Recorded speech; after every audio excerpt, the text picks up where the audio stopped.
For 2 decades, Brussels Forum has been more than a conference. It's been a stage for ideas, a bridge between continents, a catalyst for action. NATO matters more for America than ever before. The European Union is capable to act in unity. The fact is that the world has changed and keeps on changing. Today, we meet in a world more fractured, more fast-moving, where old certainties no longer hold, and where trust, once assumed, must now be rebuilt. If the wind of change blows, then some people build walls and some people build windmills. We have to rely, in my view, on NATO, but we also have to have a NATO that adjusts. And yet, across borders and beliefs, leaders, thinkers, and citizens still gather. Because through disruption comes transformation. Through dialogue comes direction. Over the next 2 days, this room becomes a forum for the future, for fresh ideas, bold partnerships, and the enduring power of the transatlantic bond. Ladies and gentlemen, please welcome to the stage the President of the German Marshall Fund, Dr. Alexandra de Hoopscheffer. Thank you. Thank you. Good morning, everyone, and welcome back to day 2 of the Brussels Forum. Sorry for my voice, I've been talking way too much. We're going to continue the journey after, I think, excellent first day yesterday. I hope you feel energized, as I have been energized yesterday. And we're going to turn to some of the most defining issues shaping the transatlantic outlook.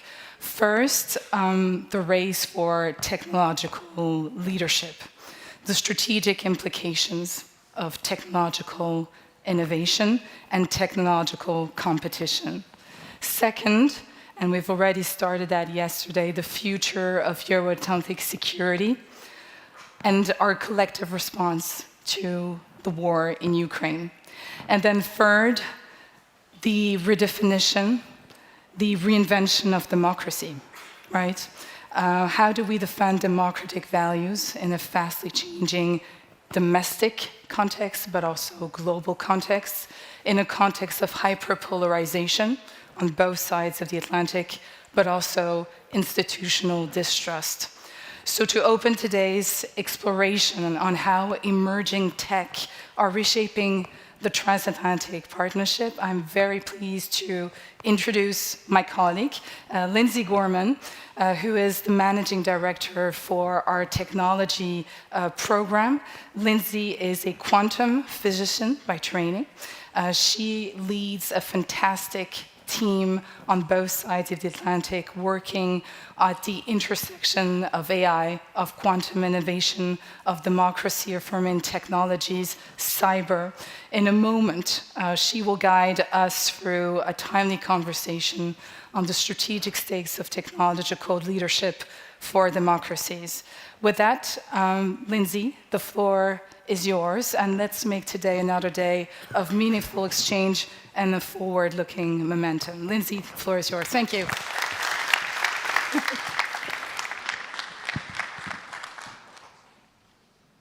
Thank you so much, Alexandra, for that kind introduction, and welcome to day 2 of Brussels Forum. Quantum technologies, AI, biotech, we've all heard the words. What do they mean? I think we all know that these technologies are going to define our future. In a study that was published last year, ChatGPT went head-to-head with leading physicians in the United States to diagnose rare conditions.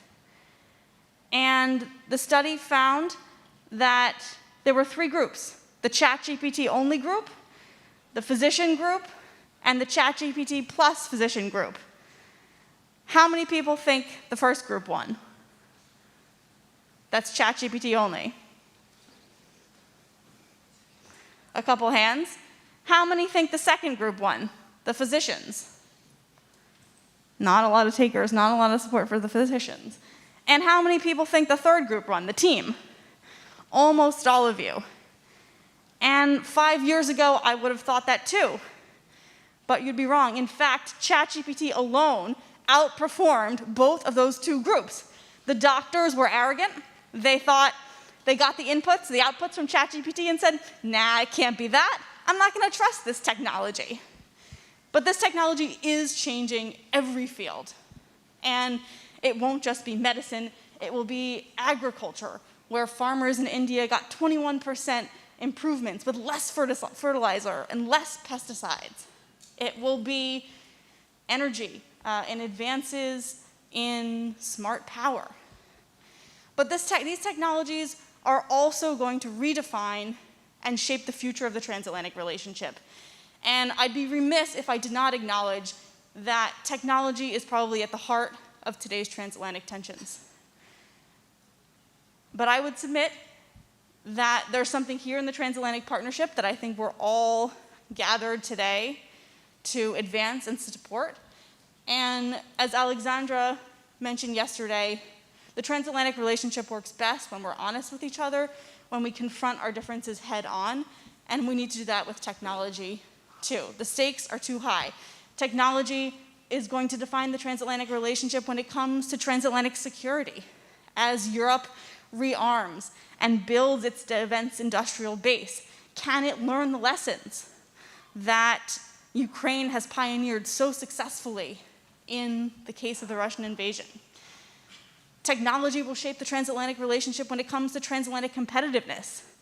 As the Draghi report highlighted, Europe needs an investment 3 times the scale of the Marshall Plan itself to remain competitive in the 21st century. And that report indicated that technology and innovation is right at the top of the list of what needs to be done. And technology is reshaping our relationship with democracies. There's no getting around that fact. At GMF Technology, we put out research last year that found that of the major elections, global elections around the world, we found 133 major deepfake campaigns in over a third of elections. So there's no doubt that technology is influencing our democracy. But we can't let our divisions divide us too much. And that's because our autocratic rivals and adversaries are also advancing. And in fact, they're doing it together. The Binopharm Group, one of Russia's leading pharmaceutical manufacturers, got its start from the Russia-China Investment Fund. And last year, Russian and Chinese scientists participated in a demonstration of quantum communications from near Moscow to Urumqi in China, in Xinjiang. So we can't rest on our laurels. We need to innovate. We need smart solutions.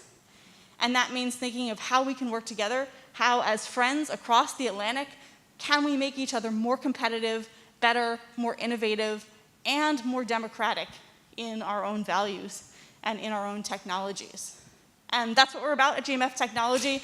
Our overall mission is, even in tough times, to ensure that democracy wins the strategic tech competition against autocrats. We do that across 3 dimensions: AI and democracy, that's building our values into the next generation of technologies, particularly with AI. That's confronting and aligning on the US, EU, China technology competition, and doing all of this in an allied and coordinated way, despite and perhaps because of some of these challenging times. As Oscar Wilde, to paraphrase him, he said that conversation is the basis of partnerships, especially friendships. And so that's what we're doing, coming up with smart solutions, moving beyond the grievances, and coming up and trying to see what we can do together.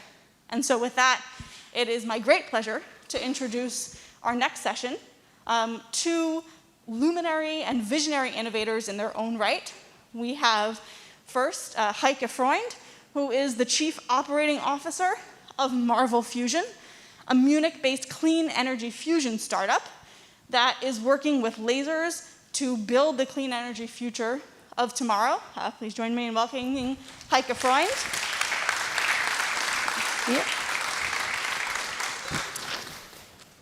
And our next panelist will be Frank McCourt. Frank McCourt is the chairman of the Project Liberty Institute, a nonprofit dedicated to building a more equitable, a fairer internet that centers the public interest. He's also the executive chairman of McCourt Global. And today, with Frank here, come on up, Frank, welcome.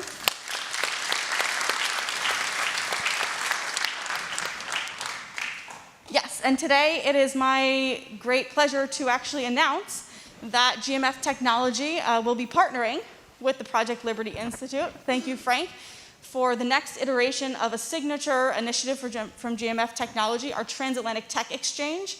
It's supported by Stiftung Mercator and Project Liberty now, and it's designed to deepen dialogue, keep up the conversation, essential for friendship, and to build understanding on US and EU technology policy and innovation environments. So welcome to our next session.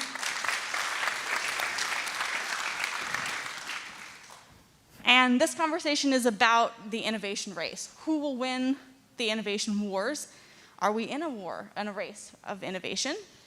And the elephant in the room beyond the transatlantic relationship is obviously China, who today's PRC has grown into beyond a prospective threat to a fearsome competitor with the ability and the ambition to lead in tomorrow's technologies. And so at this moment, I would love to ask both of you, maybe for a quick reaction on who do you think is winning the innovation race right now, and who's likely to be in the lead in 5, 10 years? So maybe just a quick, Heike, I would start with you. So I think if we look today at the race of China versus the US and Europe, there is a couple of technologies where China is leading today. If we look at traditional renewables, solar, wind, China is leading right now. If we look at 5G, telecommunications, if we look at electromobility, if we look at many of these technologies, I think China is leading right now, also in AI, face recognition, and so on. Those are topics where China has taken the lead already.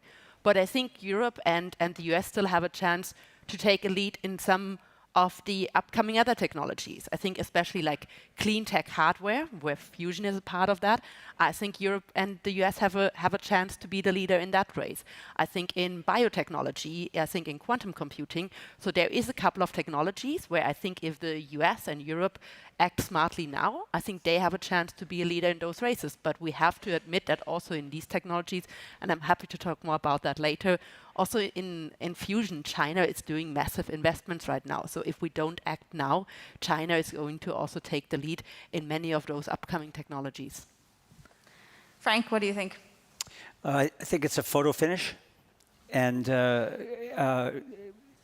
if we just focus on the technology, I think both the US and China will develop technology very, very quickly, one against the other. I think the big loser will be democracy. And the reason I say that is that we have two operating systems in Europe and the US, right? A political operating system and a technological one. And I'm talking about primarily internet technology. And our democratic system is based on certain rights and values and principles, right? Favoring the human being and those rights and so on and so forth. I don't have to tell you about the principles embedded in democracy. Our internet technology could care less about those principles.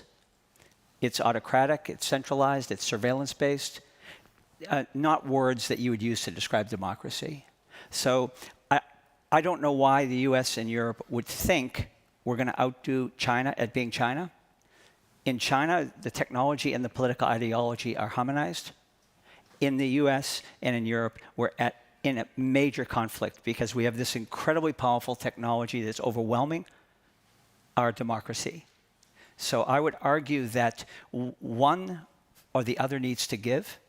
Either the technology needs to embrace and optimize for the values of democracy and bend in that direction, or sadly, our political ideology will bend towards centralized autocratic behavior. That's a great point, and obviously I think we would prefer the latter, the former outcome, not the latter of centralized autocratic technology. And some of what we've been trying to do with GMF Tech is sort of inspire the next generation of innovators to build technologies that are democracy affirming. We held a hackathon on AI and democracy, and I've just actually come from Leipzig, where I was on the jury for the Sprint Innovation Competition. This is Germany's new innovation agency for AI, building AI solutions to counter deepfakes. So how are you approaching this? Are you building technologies? Do you think there need to be greater investments in these democracy-affirming alternatives? How do we get from this idea of we want technology that advances our values to these are the competitive, popular solutions? Yeah, so I think the first thing is just to recognize that all of this it's just technology designed and used in certain ways. We can change it. So again, not to oversimplify, but the internet, which is just over 50 years old, was essentially created by an agreement to adopt a simple core layer protocol. And that connected devices. And then 15 years later, another core layer protocol that connected data. The World Wide Web was created. And we've been living with that for over 35 years.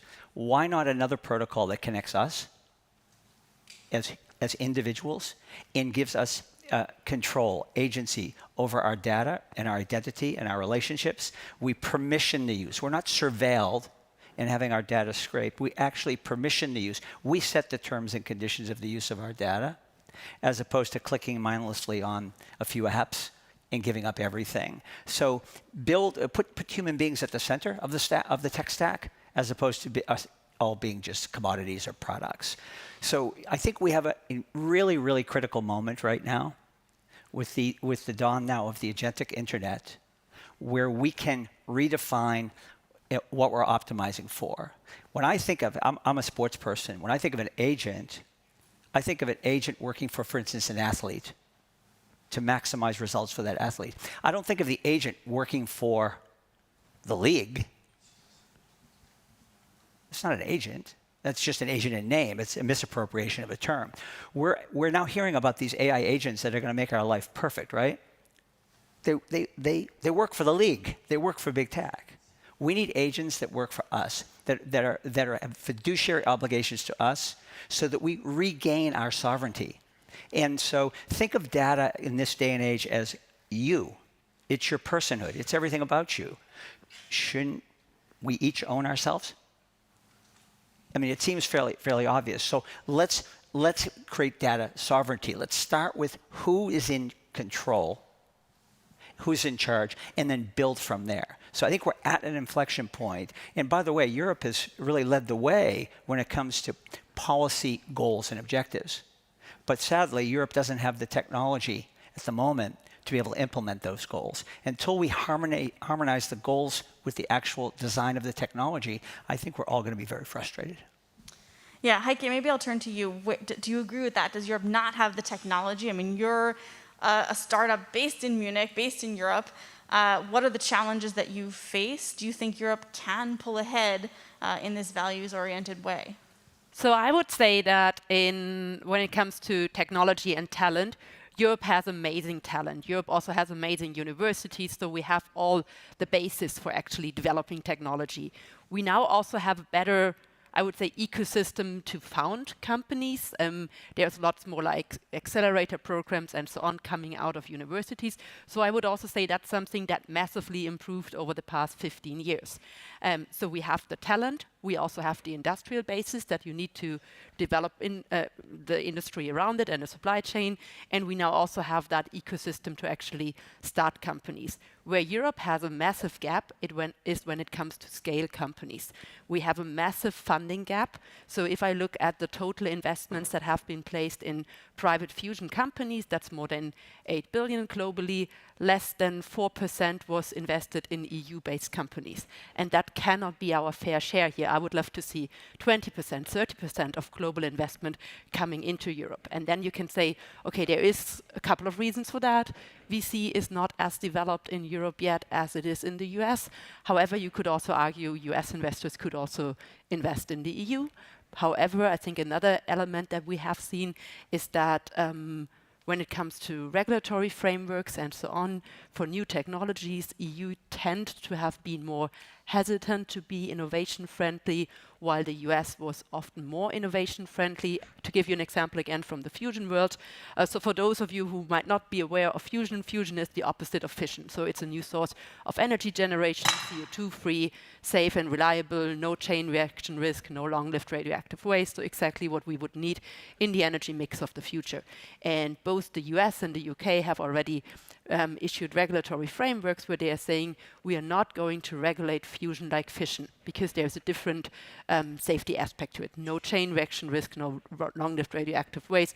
Why should you regulate it like traditional nuclear? So they were saying they're going to regulate it like industrial applications.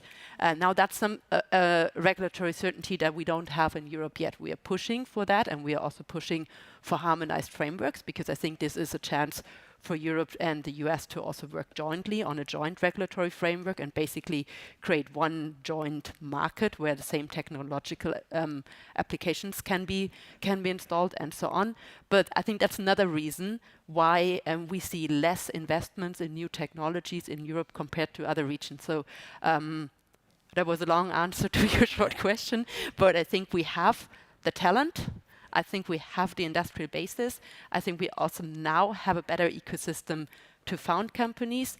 We are still missing that part of scaling companies because we missed the capital and we missed the innovation-friendly regulatory frameworks here in Europe. And that's a bit the reason why we have seen that a lot of the tech companies founded in Europe eventually either did an IPO in the US or got more and more capital at the end from either the US or Middle East or also China, which is a bit sad because then the returns of those companies don't flow back into Europe but go into other geographies. Yeah, that's so interesting. And I mean, Frank, you've had some success really in building this user base of the technology you're developing. Tell me a little bit about that, and is it helping to cross maybe some of this divide where the human-centered, perhaps regulatory environments that might support the values that we care about, can they be overcome in terms of are they harming innovation, or can they help innovation? From your experience, have you been able to sort of cross that divide? Yeah, I think that the policy making is the environment and the arena in which we get to express our goals and objectives, right? And so this is I think Europe has done a very, very good job with that. But we need then to add to that the actual execution of that, the building of, in this case, technology that optimizes for those policy objectives. So the key here is not innovation at all costs or only policy. It's really the merger of the two in a thoughtful way. And I think Europe and the US have an opportunity right now to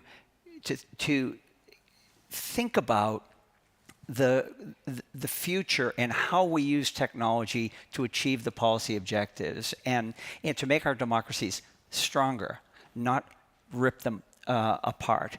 So with Project Liberty, we've been building now the tech stack. My family has built infrastructure. We've done it for 5 generations and started in the US. My great-grandfather started building roads when Henry Ford started building automobiles. And so we now have the privilege of building infrastructure around the world. And we can fix this infrastructure. And we've been doing that now for the last 5 years with Project Liberty. We have now over 2 million people using this new tech stack I'm talking about, 4 million in testnet.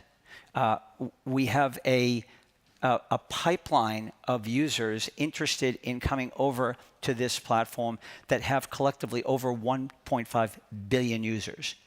Now, I'm not saying we're going to attract all of them or land all of them, but it shows that there is an appetite for this, and it's something that is, I think, quite doable. Scale is everything right now, okay? Adoption, because the fact of the matter is, and again, I'm double-clicking on the internet technology because that's the data gathering machinery that we have that's powering the large language models, that's powering AI. And so this is why I'm keenly focused on fixing the internet technology. And if we do that, and again, harmonize it with our policy objectives, I think we'll see totally different outcomes, and we won't be creating awesome technology, and it is awesome technology, with lots of harms that we then have to go and use resources to deal with. We'll be actually designing technology that will create fewer harms. When you build infrastructure and you see that there are things not working well, you iterate the design to solve for those problems before making it more powerful. We're on the verge now of, I think, only a person without vision at all would say there are no issues with the internet today. I mean, we see the harms to kids. We see a completely corrupted information ecosystem. We're highly polarized. We're barely governable. And so why would we make that more powerful before addressing the issues in the first instance? So this is, the good news about all this is it's just technology. It can be changed. It can be designed differently. I feel like your first question, Lindsay, was about the race, who's going to win it. The real question is, are we running the right race? Are we in the right race in the first instance? Where are we running towards? And I think that is the fundamental question. And this is a moment because the technology is shifting dramatically right now because of AI. This is the moment to rethink where we're running towards. Yeah, and I think one of the things I always love about technology is it's not static. It's not like you're stuck with what you have today. Every generation is a new opportunity to reinvent and to build a better version, a more values-laden version, perhaps a more competitive version. I want to take up the question of transatlantic partnerships as well, and with you, Heike. Your company recently announced a $150 million partnership with Colorado State University, maybe a fantastic transatlantic partnership, but reading some of the press reports about it, it seemed like there might have been an interest in keeping some of that in Europe. Yeah, tell me about that. What all are you doing with them? There's some laser technology there, and what have been the kind of geopolitical or press dynamics around that? Yeah, happy to talk about that. So we are a company based in Munich. We have our research base in Munich. We're a German company. We are developing a laser-based approach to fusion energy. So we are utilizing latest laser technology, shoot with those on a fuel pellet to ignite the fuel and release energy. So what you need for a laser-based approach is lasers. And the great thing is, like, at the beginning, we were able to go to existing laser facilities all over the globe to run our first experiments and to demonstrate that the basic physics is working. So we ran over 2,000 experiments, we demonstrated that the physics is working, and we then got to a point where we said, okay, we need to build our own tailor-made facility now. We need to develop our own laser technology. So we kicked off our own laser technology development, and we're then looking at, okay, how and where do we build that laser facility? It's a $150 million facility, and we will be the first laser fusion company globally to have a tailor-made system, which is an amazing step for commercializing fusion energy, right? And we've been looking at partnerships to build that, because as like with the limited capital availability, especially as a European startup, we are not in a position where we can say, okay, we build everything by ourselves. And I also don't believe that as a deep tech startup, you should own buildings and ground and build concrete and so on. It's not the best way to use our investors' money, right? So we've been looking at partnerships, and in Colorado State University, a university that we have been partnering already since 2 or 3 years to do joint research, we found a partner with a joint vision, also believing in the kind of laser technology we are developing, and got into partnership of jointly building that. And the university really supporting us with infrastructure and so on, which I believe is an important step for fusion energy, which I believe is an important step for getting laser fusion to the grid and so on, right? So amazing step in science. And then when we announced the partnership, I gave exactly the same interviews in Germany and in the US, like how this is really advancing fusion energy and how this is bringing fusion out of R&D into commercialization. We have the goal of building power plants in the next 10 years. So this is like the next step that needs to happen. And when giving the same kind of interviews, German media wrote afterwards, Marble Fusion is leaving Germany, Marble Fusion is going to the US, another technology that is leaving Europe, and so on. So it really brought up that like US versus Germany narrative and so on.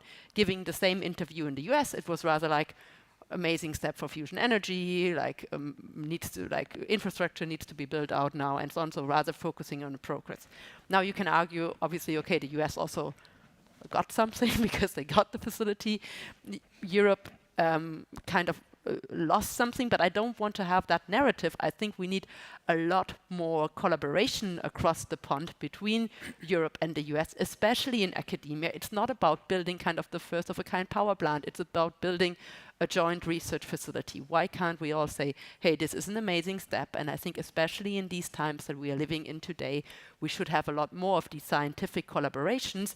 And yes, maybe we need to ask ourselves, why are German universities not in the position where they can invest into a $150 million or euro facility? And I think there is differences in the way how US universities can act, and we should look at like how can we equip our universities to also be in that position. But in our particular case, I think it's a great example how we, and something we should do way more of, like collaborating on scientific and academic topics between the US and between Germany. And also German media should, like if I could make a wish, not always then try to build up the, I do understand that with clickbait and so on, it's obviously always nicer to have like a catchy headline and so on, but I don't think it helps the tech development if we always build up that like, oh, Germany versus US and companies are leaving the country and so on narrative. And China is the real competitor here. It is, and I mean, they're in all investing fairness, in these long-term fusion build-outs. Yeah, and they are. You know, is that a threat that China will just run faster? I think what we see in China is a state-defined fusion strategy where they involve the state-owned companies in like building fusion demonstrators. We know that they're building a massive laser fusion facility right now. BBC published some satellite pictures earlier this year. It's pretty clear to scientists that that is a laser fusion facility they are building. There's another technology, magnetic fusion. We know that they also build a big magnetic fusion facility. So China is massively investing top-down defined by the government. And I think that is the real challenge, and that we need to see how can we actually also develop fusion champions in Europe and in the US, because if one country gets CO2-free, safe, reliable, cheap energy, that will have a massive impact on everything in geopolitics. Like you can run data centers at scale, so that would enhance like everything that China could be doing on like AI development and so on even further. So I think we should have an interest to also have champions in that technology here in Europe and in the US. Yeah, I think the point you're just making about data centers is huge, because the amount of energy required to run these centers, first of all, the amount of data required for AI and the compute power that's required to drive these models is massive. And back to my core point, there's only a few entities that at the moment have the data and the compute power. So the AI race in Europe and the US is over unless there's a new set of rules. And so we're going to be dragged into a future that we may not like at all if we just continue the way we continue. Highly consumptive technology needs lots of energy, lots of data, lots of compute power. And again, I come back to a very, very simple premise. It's our data. We're creating all of this information that is driving all of this innovation when it comes to AI. And participating, not at all. Why not a structure where we're not, as I said earlier, clicking on terms and conditions of use mindlessly of a few platforms, in exchange getting a free app, which is a horrible, horrible deal for individuals. Why not have a technology where the apps are clicking on our terms and conditions of use for our data, and we set those terms, and we participate in the value? It will unlock massive economic opportunity for people. Is that what you had in mind? Because I want to ask you about the people's bid for TikTok.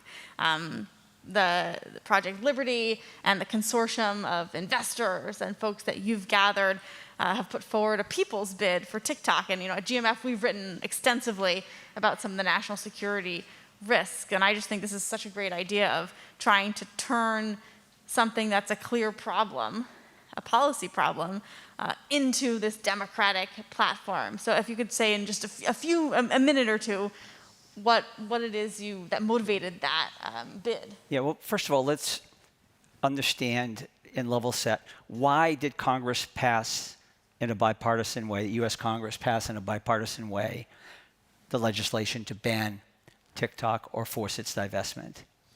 It's because it is a national security threat, not just to the US, but to Europe as well. Why is it a threat? Because it's not just that China has the information on 170 million Americans. It's that China can manipulate what 170 million Americans think. We're talking far, far too much about the loss of free speech, far too little about the loss of free will.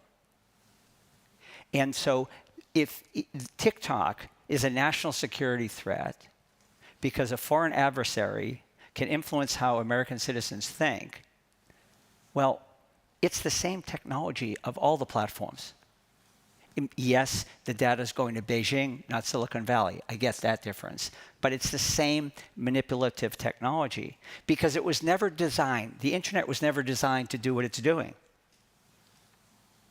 It was designed to be a decentralized telecommunications system, not a highly centralized, surveillance-based data extraction machine.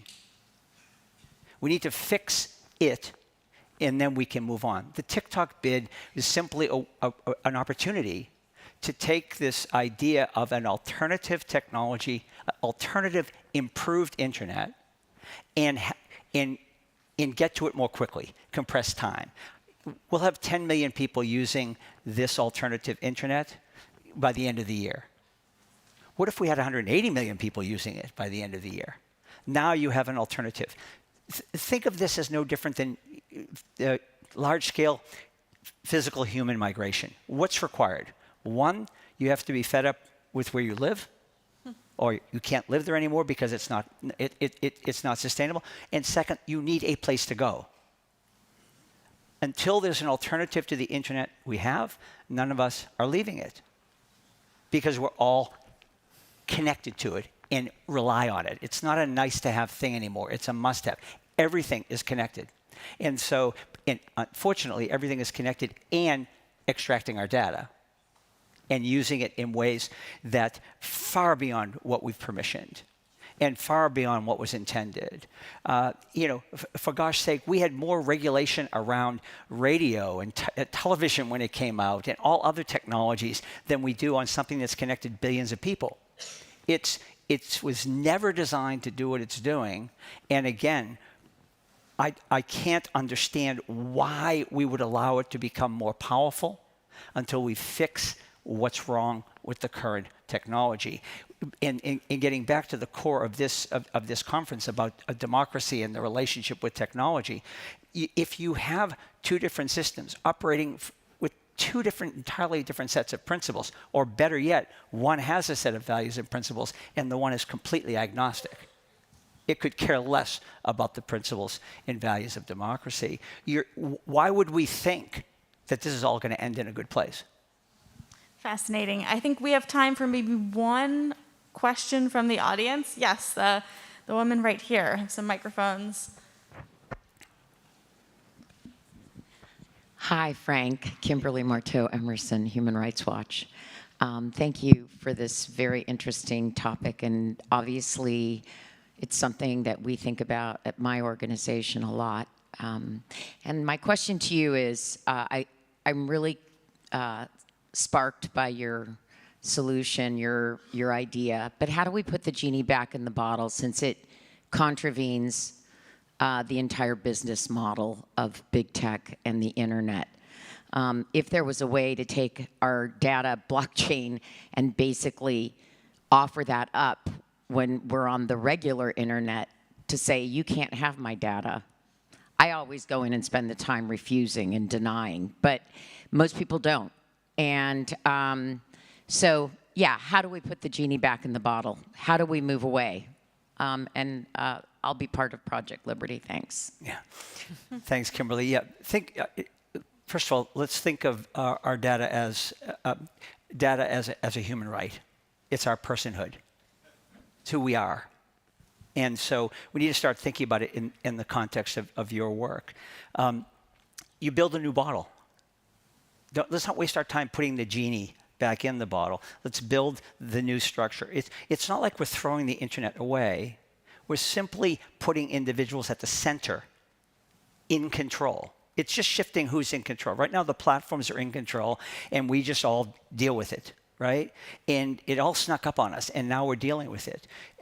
You ask any parent with teenage kids, how's it going with the internet? Okay? So we need to fix this. And it's not that difficult. And once it's fixed, people will migrate, in my opinion, very quickly to a better version that does everything the current internet does. On your question of the economic model, because that's what took us off the track, right? It was, if we have all this information on you, we know what to sell you. We can push ads to you, right? That's how the attention economy and the ad tech business. That's what took us off the track. And once you know what people will buy, then you start to know what they'll read, or because you know how they think. Then you can figure out, now you know how you'll emote, so you can trigger you. Because it's not like there's 10 data points that these platforms have on us. It's millions of data points. They know us better than we know ourselves. So, but it's not like there's not going to be advertising or commercial activity, but why not an intention economy instead of an attention economy? Go on the internet and just say, authenticate yourself as a person. That would be nice on the internet, to know you have to be a person, right? And then say, I would like to buy a pair of shoes.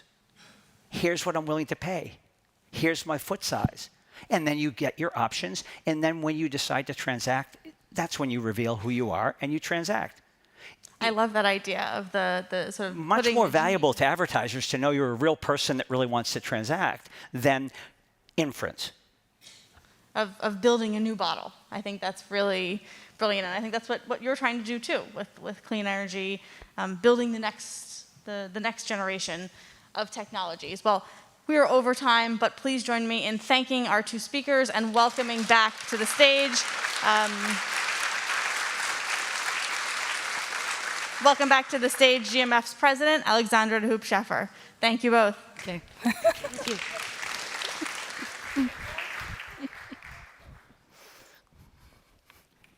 Thank you.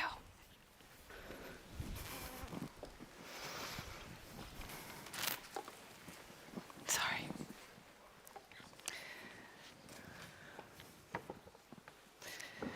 Well, thank you. Thank you very much. After the tech session, it's a pleasure for me to open this segment of Brussels Forum dedicated to security and geopolitics. I'm honored to welcome Lieutenant General Keith Kellogg here on stage. Welcome to Brussels Forum. Thank you. Thank you for being with us this morning. General Keith Kellogg, you serve as the U.S. Special Envoy for Ukraine. During President's first term in office, you also served as the National Security Advisor to the Vice President and as the Executive Secretary and Chief of Staff of the National Security Council. Most importantly, you were born in Dayton, Ohio. And this brings me back to a couple of weeks ago where many of us were actually in Dayton for the NATO Parliamentary Assembly. And a big part of the conversation we had were obviously on Ukraine and the forthcoming NATO summit. So that was a great way of anchoring this conversation we're going to have with you this morning. So thank you again for joining us today. General, your experience at the intersection of military leadership and high-level diplomacy offers a valuable lens through which to examine the challenges but also the opportunities facing the transatlantic alliance. So my first question to you is really on the state, the current state of the Ukraine situation and negotiations. President Trump has campaigned on ending the war in Ukraine and has launched a series of negotiations over these past months. So my first question to you is, how would you assess the current state of the negotiations today, and what lessons have you learned from these past months of discussions with both Ukrainian and Russian delegations? Yeah, well, thanks for the question. Thanks for having me here today. I think anytime we all need to step back a bit and look at this, what's happening with Ukraine and Russia in a larger view. And what I mean by that, to me, if you're going to be an effective leader, you better pull on history and know what history has brought to the problems and what's happening in the world. And what I mean by that is, I'm a big believer in doing a good review of history. And too many times senior leaders don't appreciate cataclysmic events until they show up on their doorstep. And I go back to our American Civil War, which was a cataclysmic event. We lost over 750,000 Americans killed. It divided our nation, and for years we had to live with the results of what happened in the American Civil War. And I talked recently to our former Speaker of the House, Newt Gingrich, who's a big historian. And he said he recently talked to historians who wrote about the American Civil War. And he said that all the historians said that Abraham Lincoln was really not prepared for the Civil War. I mean, nobody really told him about it, what was going to happen, and the subsequent events once the war started, what was going to be there. And that's the reason I'm saying about being prepared for cataclysmic events. being on what's coming. And I think you're seeing here what's happening with Ukraine and Russia. You're looking at an event that people need to step back from and say, what are the long-term implications for that? For European security, for global security, for international security. And I'm not too sure we picked up an appreciation for that. So you based on my experience and what I'm seeing, and making sure that the messaging out there is very good. One of the things we continually miss is we miss messaging. What kind of message are we sending? Not only to our friends and allies, but our adversaries as well. And it needs to be a very, very consistent message of strength, of unity, and the importance of the things we are seeing today on the ground in Kyiv and in Ukraine itself. So, and I'm an optimist by nature anyway, and we've been at this for a few months. And President Trump said, "Well, I'm going to end this in 24 hours." Once he gets in office, he never said what month it was. He just said 24 hours. So I said, okay. And we went at it right away. I put together a really great little team that works out of the White House and the State Department as well. And I brought most of them here with me this week. And we looked at it, and we really studied it. We said, okay, historically, how do you get to the end game? Where do you want to go to? How do we get to target completion? And by the way, if any of you have any good ideas, I'm open for listening to them and passing them on. Okay, because one of the things we want to do is to listen to people and say, okay, what are the good ideas of the day? How do you think we can get out of this? And how do you think we can stop this war? This war is horrific. When you look at the casualties and when you see what's happening in Kyiv, Gloria's my ops officer. She was brought in, came in with me, and when we went into Kharkiv there, a couple of years ago, we stayed at a really nice hotel, but when you went into the hotel, it was like total blackout, 100% blackout. You opened the drapes, the city was totally dark. I mean, this is a major city in Europe, and it was, and Gloria went down to the gym the next morning. She couldn't even get the lights on ever, right? So nothing going on. So, and the TV sets, when you lose power in TV, your screen shrinks. And so you turn on the TV, and it was like you saw a half screen is all you saw was going on. But it was, and the casualties alone, that's one of the things President Trump picks up on. We're looking right now conservatively, when you talk about Russian and Ukrainian soldiers dead, you're looking at over 1.2 million killed and wounded. I mean, those are numbers that's called, I call it industrial strength killing. Remember the Soviets left Afghanistan after losing 18,000. We left Vietnam after losing 60,000. I mean, a nation, if you can absorb that many casualties, I go back to what happened with, and this is the comment I made to the president at the time. There's a term they use in England called the lost generation from World War I. But the trench warfare and the amount of British soldiers killed, they lost a whole generation of young men at the time, and that's what you don't want to see happen with Ukraine as well. That this generation that you're seeing killed and wounded, and the decimation, it becomes a lost generation. And when I went into Ukraine last time,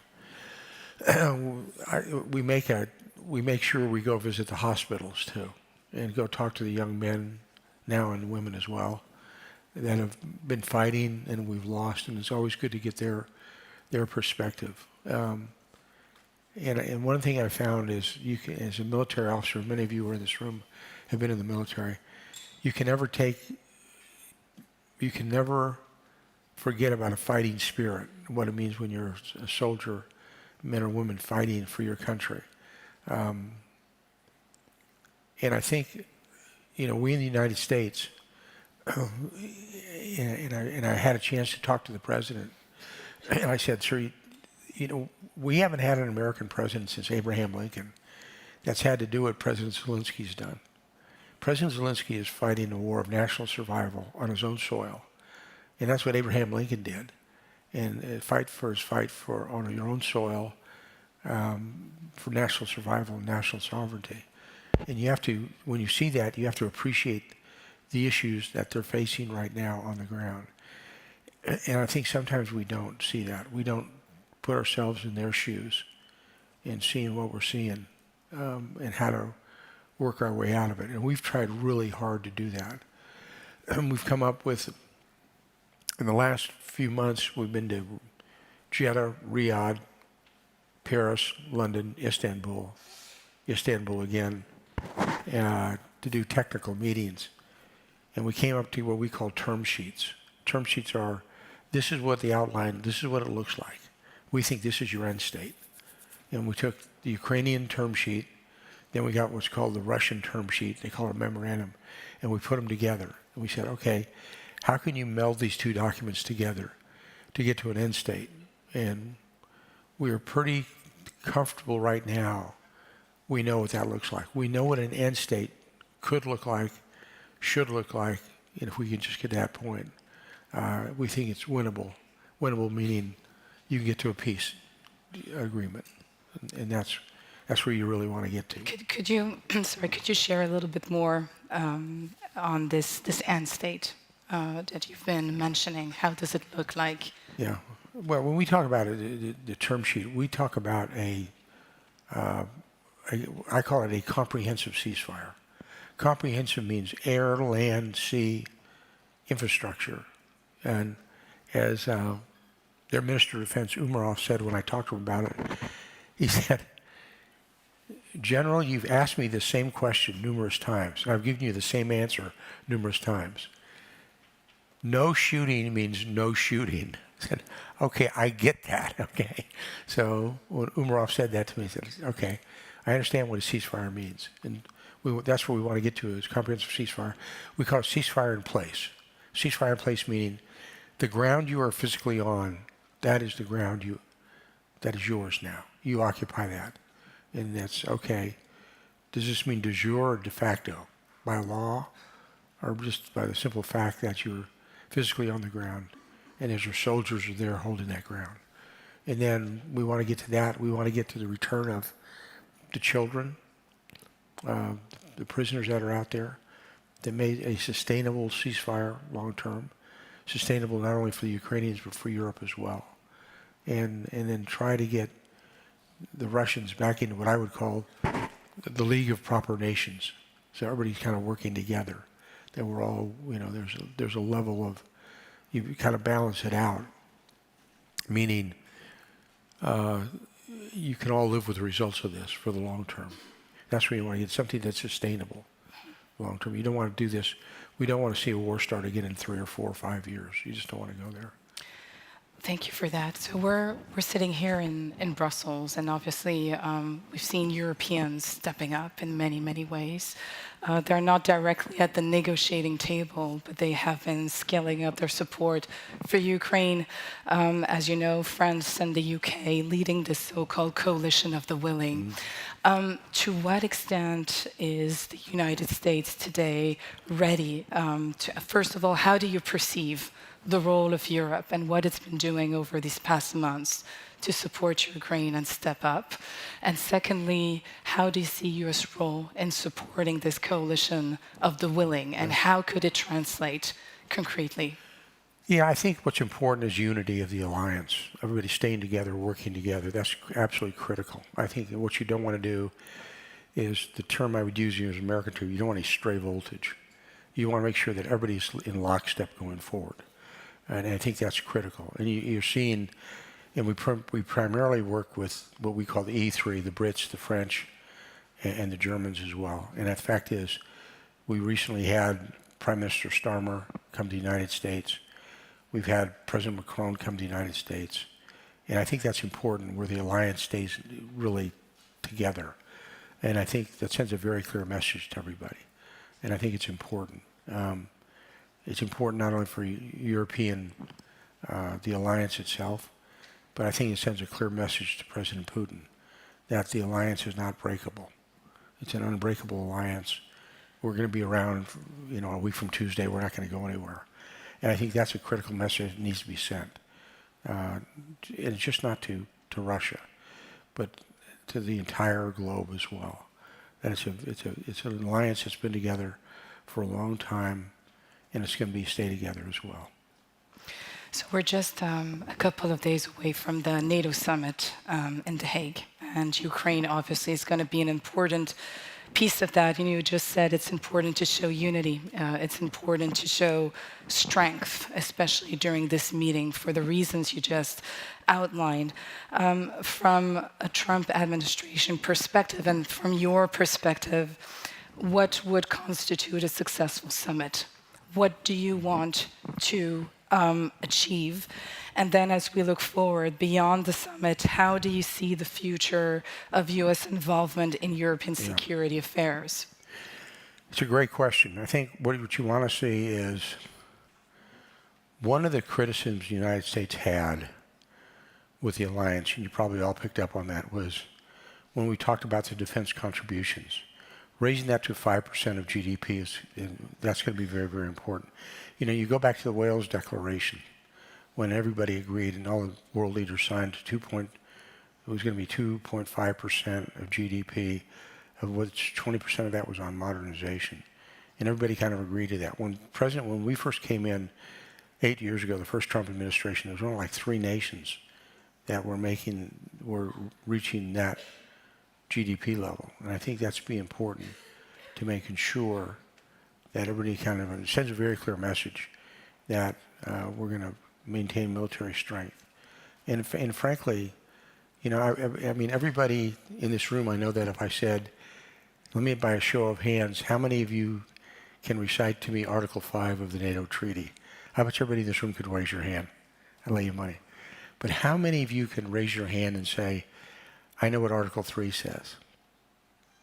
I used Article 3, I call that the funding article, which means that each nation individually and collectively will provide for the individual in common defense of the alliance. And I think once that agreement is made, then everybody needs to step up for that. It sends a very clear message to everybody. And I know with President Trump, that was one of his concerns early on. If you're an alliance, you're all part of the alliance. And everybody pulls together on that. And so success would be coming out of here with a pretty well-defined what the defense contributions are going to be. But the second is, where does everybody want to be with Ukraine? What does this look like for NATO and the membership of NATO and working with Ukraine and working with, bringing Russia back into the state of stable nations? What's that going to look like? What's that going to be? And I'm not sure we're there yet. Well, what I suggest is that we continue the conversation by broadening the panel and welcoming our other panelists to the stage. Thank you, General, for sharing your thoughts. Stay with us so we can continue the conversation. Yeah. Thank you all very much. Thank you. Thank you. Thank you. Thank you. Thank you. Okay. Ils sont déjà devant.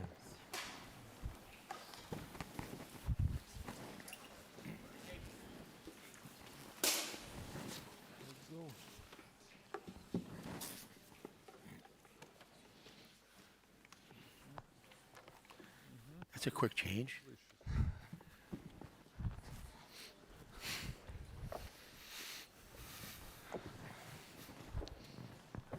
Hello.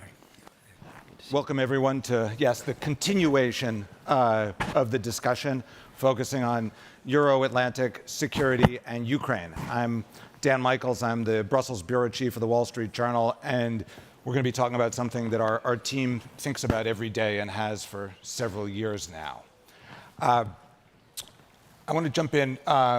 Let me first introduce the panel. Sorry. I'm so excited to continue the conversation. We have Benjamin Haddad, who is the French Minister for Europe, Maxime Prévost, who is Belgium's Deputy Prime Minister and Foreign Minister, and Andriy Yatsenyuk, who is a former Ukrainian Prime Minister and now, let me get the title right. Doesn't matter. Chair of the Kyiv Security Forum. Benjamin, we're now almost 6 months into the Trump administration.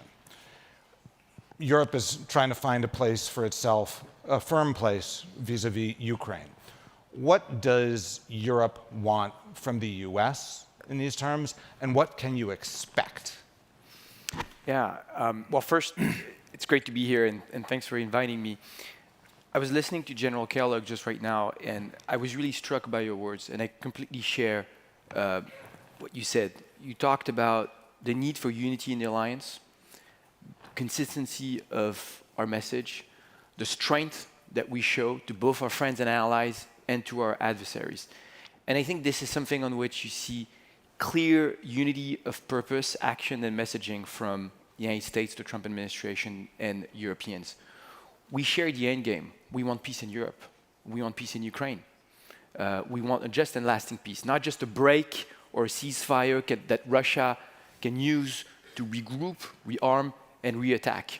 Because we know our history, we know the past, we know what's happened after the Budapest Memorandum, where Ukraine received security guarantees on a document, gave up its nuclear arsenal, and then Russia violated the borders of Ukraine. We know what happened after the Minsk agreements in 2014, 2015, where Russia violated dozens of times and then attacked with a full-scale aggression in 2022. So our purpose is clearly to create the conditions for, first, an end of hostilities, an unconditional 30-day ceasefire, because you don't negotiate under bombs. You need to create a framework where you can have a serious negotiation. And this is, by the way, something that President Zelensky and the Ukrainians have repeatedly said that they were in favor of. President Zelensky in the last few months has said time and time again that he's ready to sit down with President Putin, that he's ready to negotiate, that he's ready for a ceasefire, and then leading to peace negotiation. And today what we see, despite the very strong efforts of both the United States and Europeans, is that there's one country that still refuses to negotiate in good faith, that still refuses serious diplomacy, and that's still escalating both on the ground militarily and in its rhetoric and its demands on Ukraine. It's Vladimir Putin's Russia. And so I think this is where we really need to show very strong unity and strength and increasing the pressure on Russia. The European Union just passed the 17th package of sanctions. We're discussing the 18th package where we can increase the pressure, especially on the energy sector. We know that Russia is still drawing resources from energy exports, both gas and oil, to fuel its war against Russia. So increasing the pressure to really show that there's no military path for Russia, that we need to put people around the table, we need to negotiate, and then we'll have in the long run, and I'm sure we'll discuss this a bit further in the conversation, we'll have in the long run to discuss the security guarantees that we provide Ukraine. We'll have to continue to support the Ukrainian army in the long run, because that's the best security guarantee as well, precisely to prevent Russia from reattacking. But, you know, I just want to say that a few months ago, I remember all the commentary that said that you'd see divisions in the alliance. The truth is, in the last more than 3 years, we've supported Ukraine with military means, with economic pressure on Russia, with humanitarian and legal support. We've seen very strong support from the United States. We see this support today for Ukraine, and we need to continue in this united way, once again, to bring back peace and deterrence in Europe. General Kellogg, this question: how can pressure be increased on Vladimir Putin to the point that he negotiates seriously? And along those lines, do you get the sense, is President Trump disappointed that he hasn't been able to get Putin to serious negotiations? Yeah. Thanks, Dan. Thanks for the question. Thanks for having me. You know, one thing I've always said to the audience when I talk to them, I am not the President of the United States. I do not speak for the President. That'll get you in trouble or get you fired pretty fast. Okay. And you only pick up indications. And I think, you know, one thing I think that is a real advantage that President Trump has. I think his instincts are wicked good. They're really good at what it is. But he also think he does very effectively is he reaches out and talks to people. He gets a full range of input from his advisors. It's almost Socratic in nature, meaning he'll say something, he'll go out and his advisors will come back and they'll say, this is where we're going. And they'll pick up the phone and talk to anybody. And I think that's a real advantage leaders have, of picking up the phone and saying, okay, where do you want to be? I mean, the fact of the matter is, President Biden did not talk to Putin in over 4 years. And President Trump has talked to Putin twice in the last 4 weeks. And he'll pick up the phone, he'll talk to President Zelensky, he'll talk to Putin, he'll talk to Macron of France, he'll talk to, we had, Chancellor Merz was in the White House this last week. And he had Prime Minister Starmer from the UK was also in. So he'll talk to people, and I think he gains more and more information when he talks to them and what his advisors say. Like anybody else, I'm sure, because he sees the absolute human costs of war, and it does affect him. When he was talking to President Zelensky recently inside the Oval, he did something that I thought was really kind of neat. And he's the one who brought it up. And he says, how do we get the children home? And he said, and that shows to me he understands the depth of this issue and the holistic view of it. And they said, okay, how do we figure out, maybe on the next technical talks, how do we get the kids brought back in? And right now, I know The Hague's got a list of all those children that have been taken by the Russians. I think the number's well over 19,000. And so we kind of know what their original names were, kind of where they went to, and if we can get them home. I think any mother and father, most of us are mothers and fathers, you want to see your kids come home again. And I think that he sees that. He's working at it really hard. He's got a great Secretary of State in Marco Rubio. And Rubio's been working hard, but his frustration is, I believe, we're talking about the president, the frustration is, how do you get across the wire? How do you get it, I always say, how do you get to go? In other words, where do we find a state where this is all acceptable? This is where you want to be. And I know that, for those of us that have worked with President Trump, we have in the back of our mind, it's a term we use privately. We don't use it publicly. Of course, here I am talking about it publicly. The term we use is Trump time. Mm-hmm. You live on a level where he says, let's get this done. You move out as hard and as fast as you can. And we're seeing pressures potentially. Lindsey Graham's got a sanctions bill that's coming out. He wanted to get that onto the floor before the G7 in Canada is coming, which is coming up in a week. And he's got over 92 co-sponsors of the bill. And I think the chance of that happening is, at least bringing it to the floor of the Senate, is quite high. And then the question is, will the president veto it, or will he sign it? And they're pretty extensive on the sanctions. But originally when we started doing this, we went into the Oval Office, and I took my team in and we kind of briefed everybody. This is what it looks like to all of us. This is where we currently see it.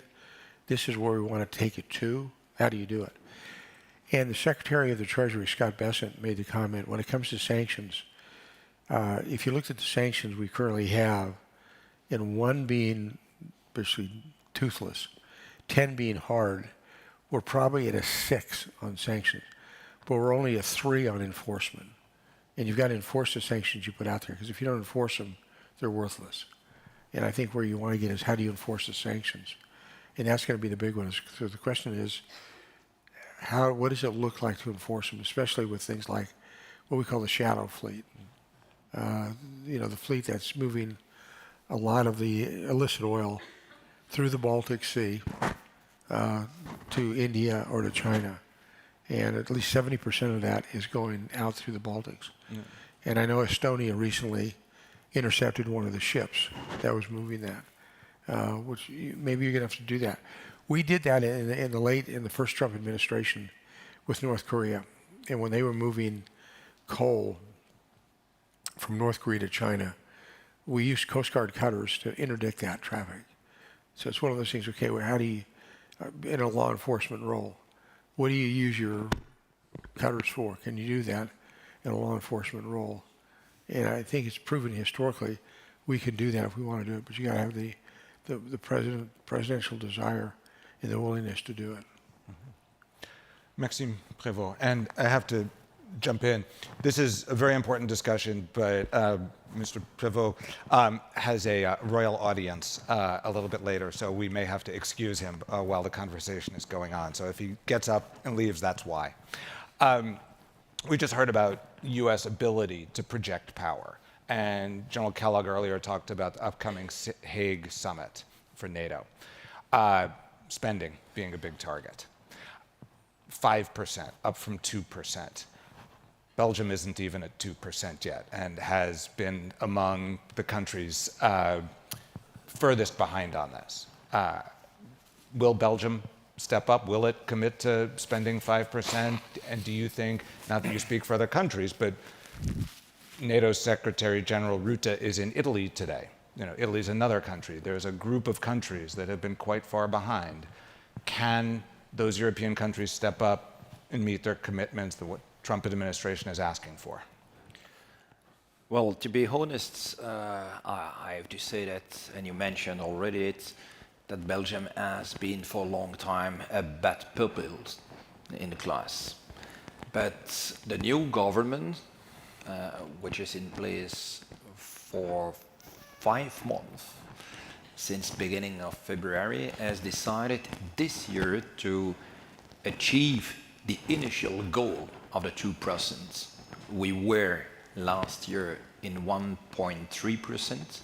So it means that only in a couple of months, we have decided to reach the initial targets. That's a big step. So frankly speaking, we are now very enthusiastic to be forced to endorse this new target of 5%. But Belgium has already been a reliable partner, and we intend to stay a reliable partner. So it means that we will not oppose to the 5%. We have seen our budgetary situation to work on a maximum of flexibility mechanism, and we played for that with other countries, but we will be supportive in The Hague in the coming weeks. That's true. It's important not only because the President Trump asked the partners of the alliance to reach those 5% in the coming years. It's also important for Europe itself because we know that we are facing troubled times, and we still have many concerns when we have a look on the alignment of different countries such as Russia, China, Iran, North Korea. So it means that in the coming years, there are still threats coming from different countries, and certainly Russia, against Europe. So we need to also reinforce our own capabilities. And we intend to reinforce the European pillar within the NATO alliance, not against yours, certainly not. You know that we are the first consumer of the US defense industry, with 35% of the exportation of the US sector to Europe. And we didn't vote any Buy European Act. So it means that we are able to identify strong partnership. But we also know that the US has the intention to concentrate more attention, let's say, to the India-Pacific region. So it means that, and it is fair, that Europe needs to build a stronger defense industry. Not again against US, of course, but I'm sure that it's also an asset for the US administration, having a stronger and unified Europe. We are not rivals, we are partners, and we will work together in order to fight against a more global chaos. So it's really important to know that Belgium intends to be a reliable partner, to invest billions and billions in the defense industry in Europe, but maybe also in the US defense sector, depending on the choices we have to do and to make in the coming weeks, frankly speaking. But I think that it's also a wake-up call for Europe, because we fought for a long time that peace was, let's say, granted. But now we know that we also to reinforce our own capabilities, and it's not only the consequence of the wish of the President Trump, it's really also a clear signal for Europe itself. Arseny, what does Ukraine want from Europe and the US at this point, especially having seen what Europe and the US are delivering? Well, it's not just a billion-dollar question. First, I would like to thank the American people, the French people, the Belgian people, and the entire free world for the support you gave to Ukraine. We are very grateful, and we will never forget this. We are fighting for our freedom and independence, and we are fighting for your freedom, independence, and security. You asked, initially, you asked General Kallik about the peace, and frankly speaking, I was thinking to quote General, you're a very honorable and very popular person in Ukraine, to quote your daughter, your amazing daughter, Megan. This week she posted on X, she said, Russians don't want peace. Putin wants war. He wants all of Ukraine. And I have nothing to add, General, frankly speaking. And my daughter's never been short for words. She's smart, she's brilliant. I was thinking how to win the argument to get the support of the American people, because it is important for us. Ukraine's defeat lies only in case if you turn your back on Ukraine. I mean, you as Americans. And in our part of the world, it's not very common and popular to say why President Trump is right. But let me do this job. So I believe that President Trump is right when he says that that's not his war. It's true. That's not Trump's war, neither Zelensky's war. It is Putin's war, President Xi war, North Korean dictator Kim Jong-un war, Iranian war against Ukraine and against an entire free world. They are going after us and after you. And no doubt the Chinese, they mastermind it. They are acting behind the curtains. Then President Trump is absolutely correct that Ukraine got $300 billion, but it comprised the US and EU support. Europeans gave $150 billion, as far as I remember, and our American friends gave around $120 billion. So an overall investment into the Ukraine's and your joint security is around $300 billion. But I will tell you frankly what kind of, well, that sounds cynical, but what kind of benefits you got? I mean, as Americans and as an entire free world. Ukrainian military severely degraded Russian land forces. Practically 60% of the Russian land forces have been demolished by the Ukrainian military with your support. We together entirely compromised Russian intelligence. The Russian Tsar is naked. So we are well aware of all the flaws in the Russian military. Russian state coffers switched to Russian state coffins. Because, look, they lost around 1 million people in killed and injured. It's a staggering number. You actually got an experience of a new, completely new warfare.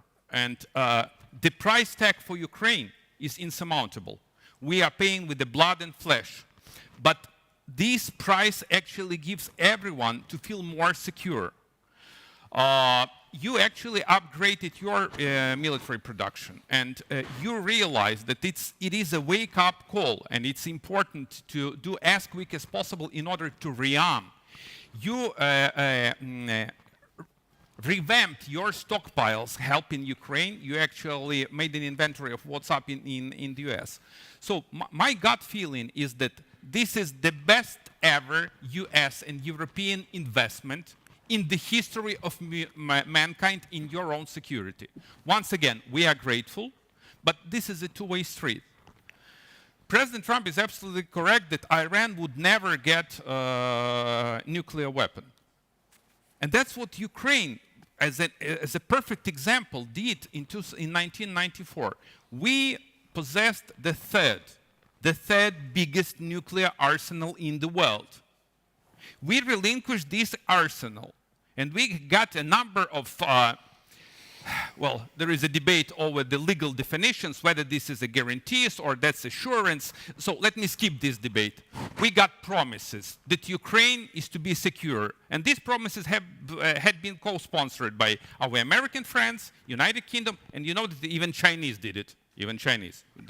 That's a funny thing. And Russians. So how can you pursue Iran to cancel its nuclear program? Having Ukraine and giving Ukraine an example. And the third issue, I do share President Trump's take on Afghanistan withdrawal. It was a disaster. But if Ukraine fails, this would be tenfold higher disaster rather than Afghanistan. With all due respect, Ukraine is not Afghanistan, and that's completely different cases. We wish the US to succeed. We wish your administration and your president to be strong and to reach the peace deal and actually to succeed as both as a politician and as your country. But in my humble opinion, General, it would be practically impossible if Ukraine fails. Whether Ukraine can win, that's the question you've asked.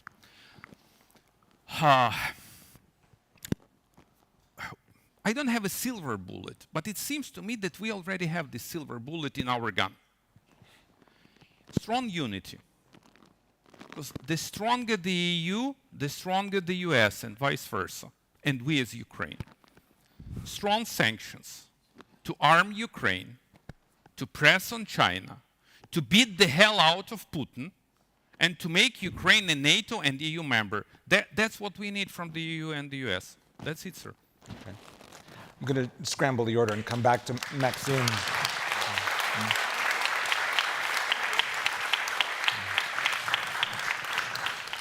Since you have to go, we've heard Ukrainians, we know Ukrainians are sacrificing their lives. We heard yesterday from the Swedish foreign minister, Swedes feel in danger, the Lithuanians, the frontline countries. Further west in Europe, Europeans don't seem to feel the same level of danger that Ukrainians or frontline countries feel.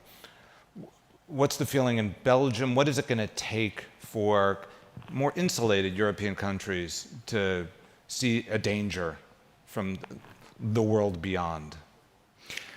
But you know, in the last European Council with foreign ministers, we discussed about the Russian narratives and the fact that it's a kind of hybrid threat.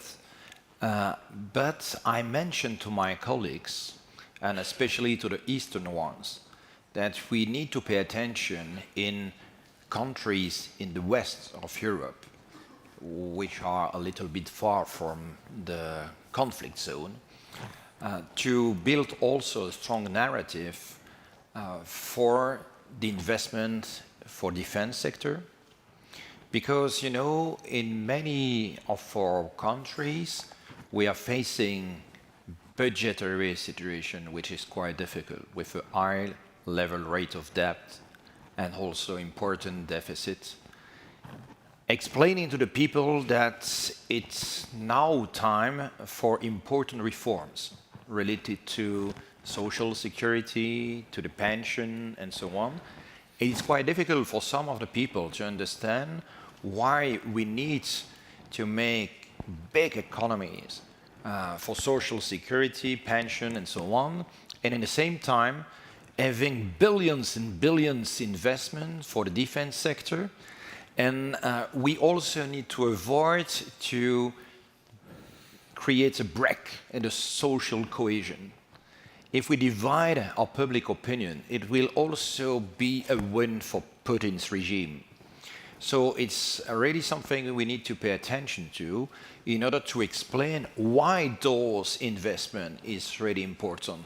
Of course, for the security of Ukraine, but as you mentioned it, for our own security, for the defense of our values. Because if you have values without defense, it's just wishes. So we need to explain that the investment for defense sector is not only rearm Europe for war, is clearly invest for peace. Peace is not a deal we make. Peace is a right we defend. And it's also the best way to give to a generation also the capability to dream in the future. So it's why it's really important, of course, for all the military aspects. And we provide strong support since the beginning of the war to Ukraine. Really, and each year we will continue to give billions to Ukraine and military equipment. But we also need to invest, and Belgium already did it, for the civil and also for the students. We also pay for school shelters, for instance, in order to protect thousands of young students in order to avoid to be killed by a bomb. We also provide support to the civil society against all the violence to children, to women, also sexual abuses. That's such also very important. We need to pay attention also to hosting displaced people. It has been the case since the beginning. So we need to work and to stand with Ukraine for values, for protecting our democracy, for pay tribute also to those courageous people, really. And that's really what the Belgian government intends to do. And it's why, maybe anticipate one of your questions, it's why it's important also to keep the Russian assets frozen. You know that in Belgium we are in the front line of this issue because the biggest part of the immobilized assets are in Brussels by Euroclear. And sometimes I heard message asking for confiscation of those assets. That's the wrong way. We are opposed to any confiscation due to the high level of risk, economic risk, financial risk, systemic risk we will face in case of confiscation. But we need absolutely to keep those assets frozen because today they already benefit to Ukraine thanks to the windfall profits and also the fact that it is used for the G7 loans to Ukraine. But it's not only a question of money. That's not only money. That's justice waiting to be served. Because we need to use this money after a peace treaty, let's hope it, in order to rebuild Ukraine with the Russian assets, in order to pay the damage Russia has created. And it's why it's important to continue to keep them frozen thanks to an international mobilization. Belgium alone cannot keep them frozen.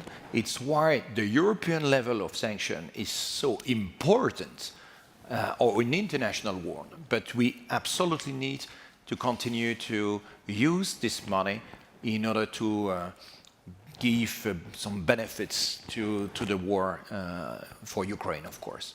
I guess the concern will be that if the war ends, a lot of people will want them not to go back to Russia. So it's the mechanism to make sure that doesn't happen. It's why we need to pull a risk with a European framework which stays strong in order to keep those assets frozen, in order to repair the damage. Something you said that peace is not a deal. But if there is a peace deal, Benjamin, Europe will have a chance possibly to step up and enforce a peace deal. France has been a leader on organizing this with Britain. It's great in theory. It's easy to talk. But when the moment comes for action, can Europe step up? And if it does, what does it want from the US? We will have to step up. we will have to step up for the single reason that was mentioned by previous speakers, and I completely agree with what Arseny and then Maxime said. This is about our security. Ukrainians are fighting for their freedom, for their democracy, for their sovereignty, but they're fighting for the security of all Europeans. It's the front line right now of European democracies against the threat that Russia represents to all of us. And we've seen it even in France. Disinformation, cyber attacks against our infrastructure, our hospitals, the sabotage operations, the threat against the overall European security architecture. I often remind people that this started in 2014 when young Ukrainians were brandishing the EU flag in the streets of Kyiv. This is clearly the EU ideal and the EU architecture that Russia is also striking through its war of aggression against Ukraine. And we've been talking a bit during this conversation about defense spending and Europeans spending more on their security.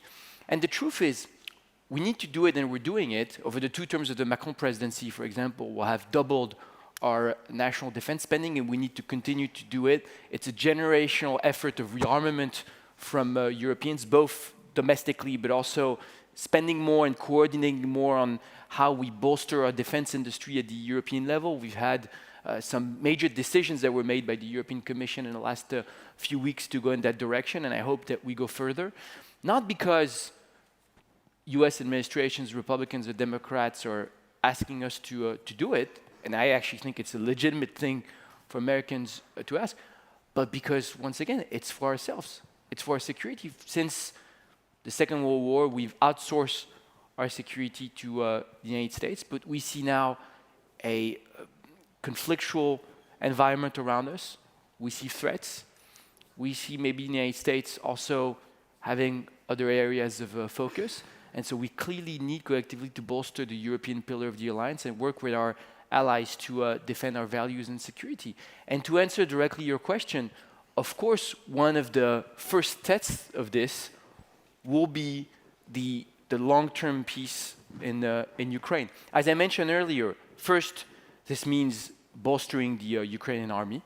And so continuing in the long run our support and maybe plugging together, this is what we're doing with the SAFE instrument that was just negotiated at the European Commission, plugging the European defense industry, the Ukrainian defense industry. We have so much to learn. There's so much innovation. I mean, if we just look at what's been happening in the last couple of weeks, so much innovation coming out of Ukraine. So I think clearly this is something on which we can both benefit from each other.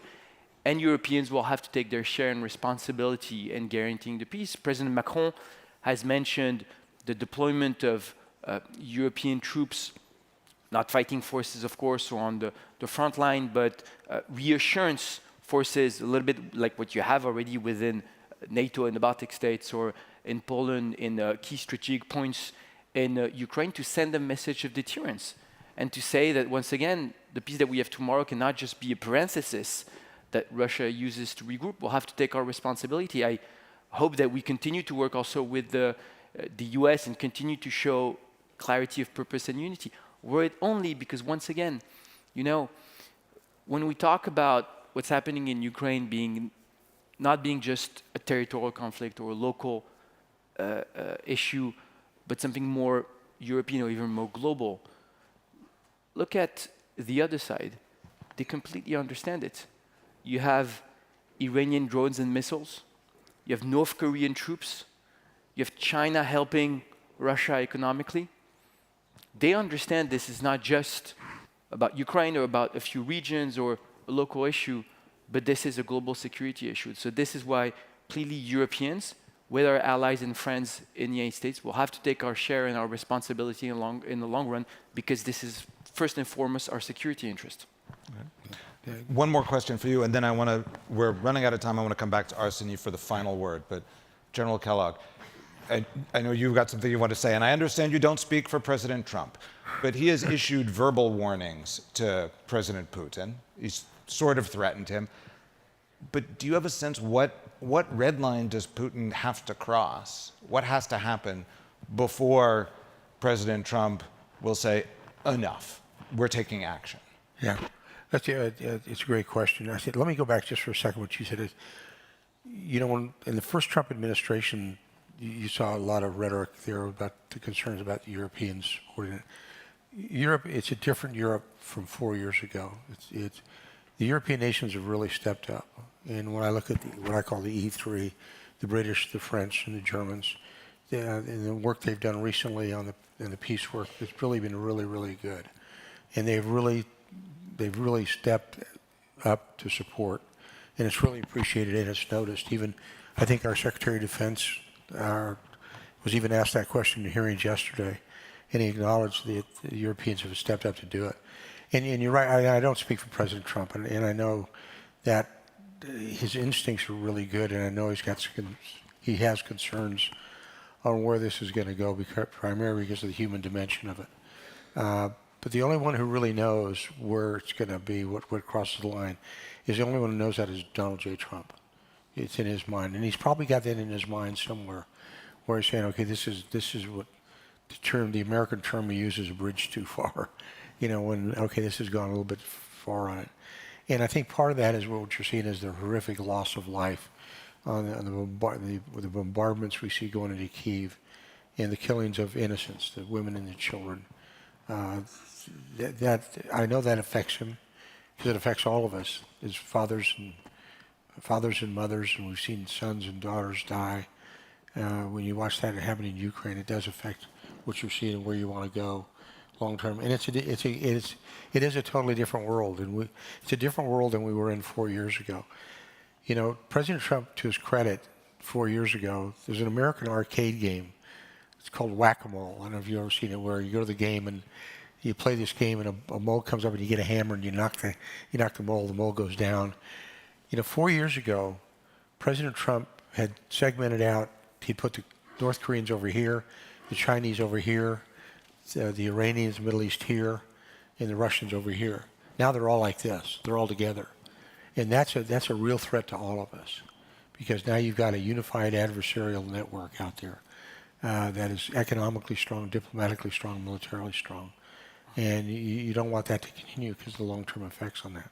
So you kind of try to break that apart. And President Trump's smart enough that he'll figure out how to go after that, how to address that with his advisors. And I think that's going to be important where it goes to.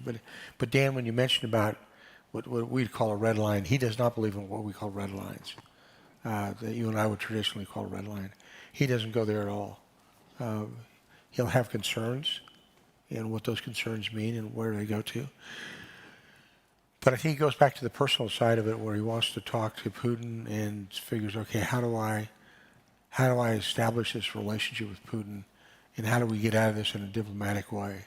And if any of you got any good ideas, I'm more than willing to listen, because we have tried for a long time to figure out how do we address it.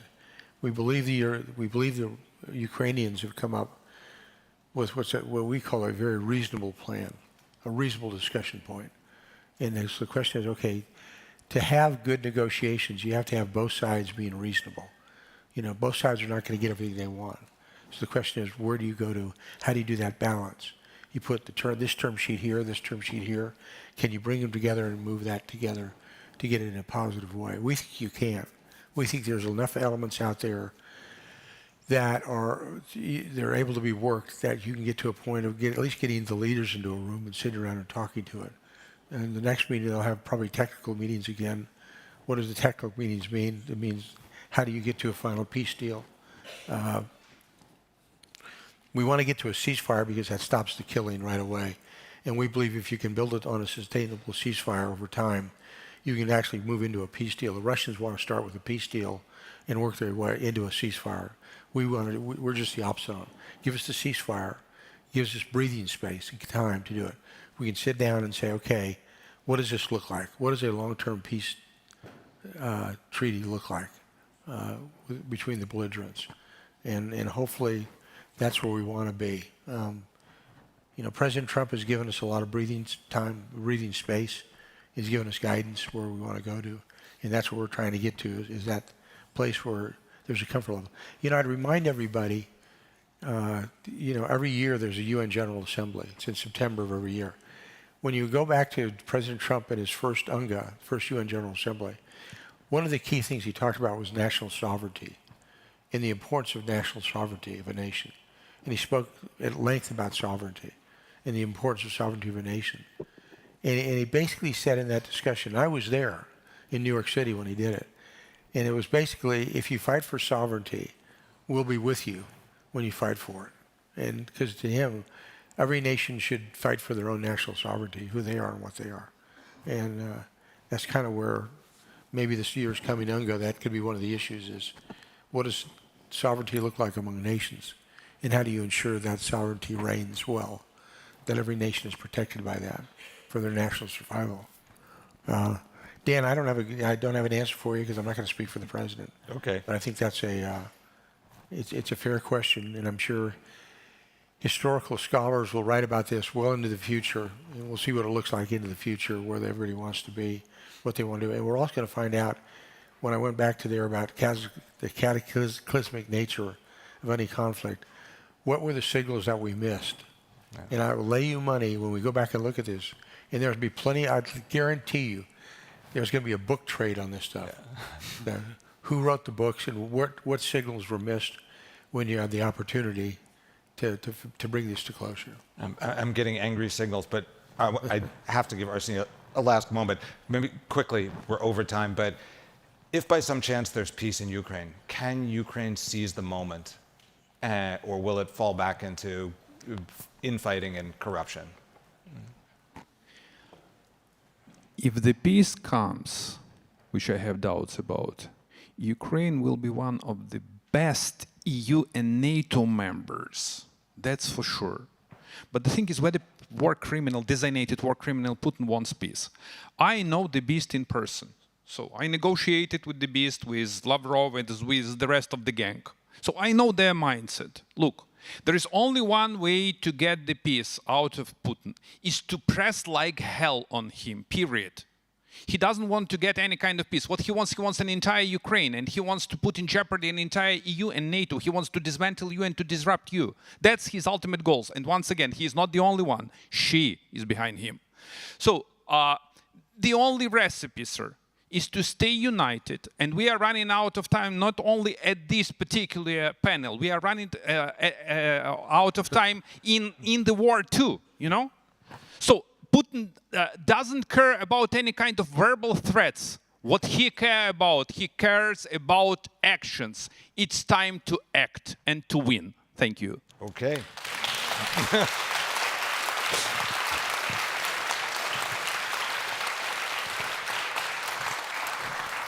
Thank you to the panel. Thank you everyone for bearing with us over time, but important things needed to be said. So we will relinquish the stage.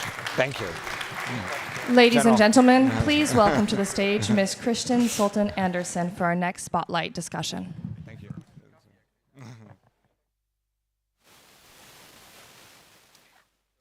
Excuse me, I'm so sorry.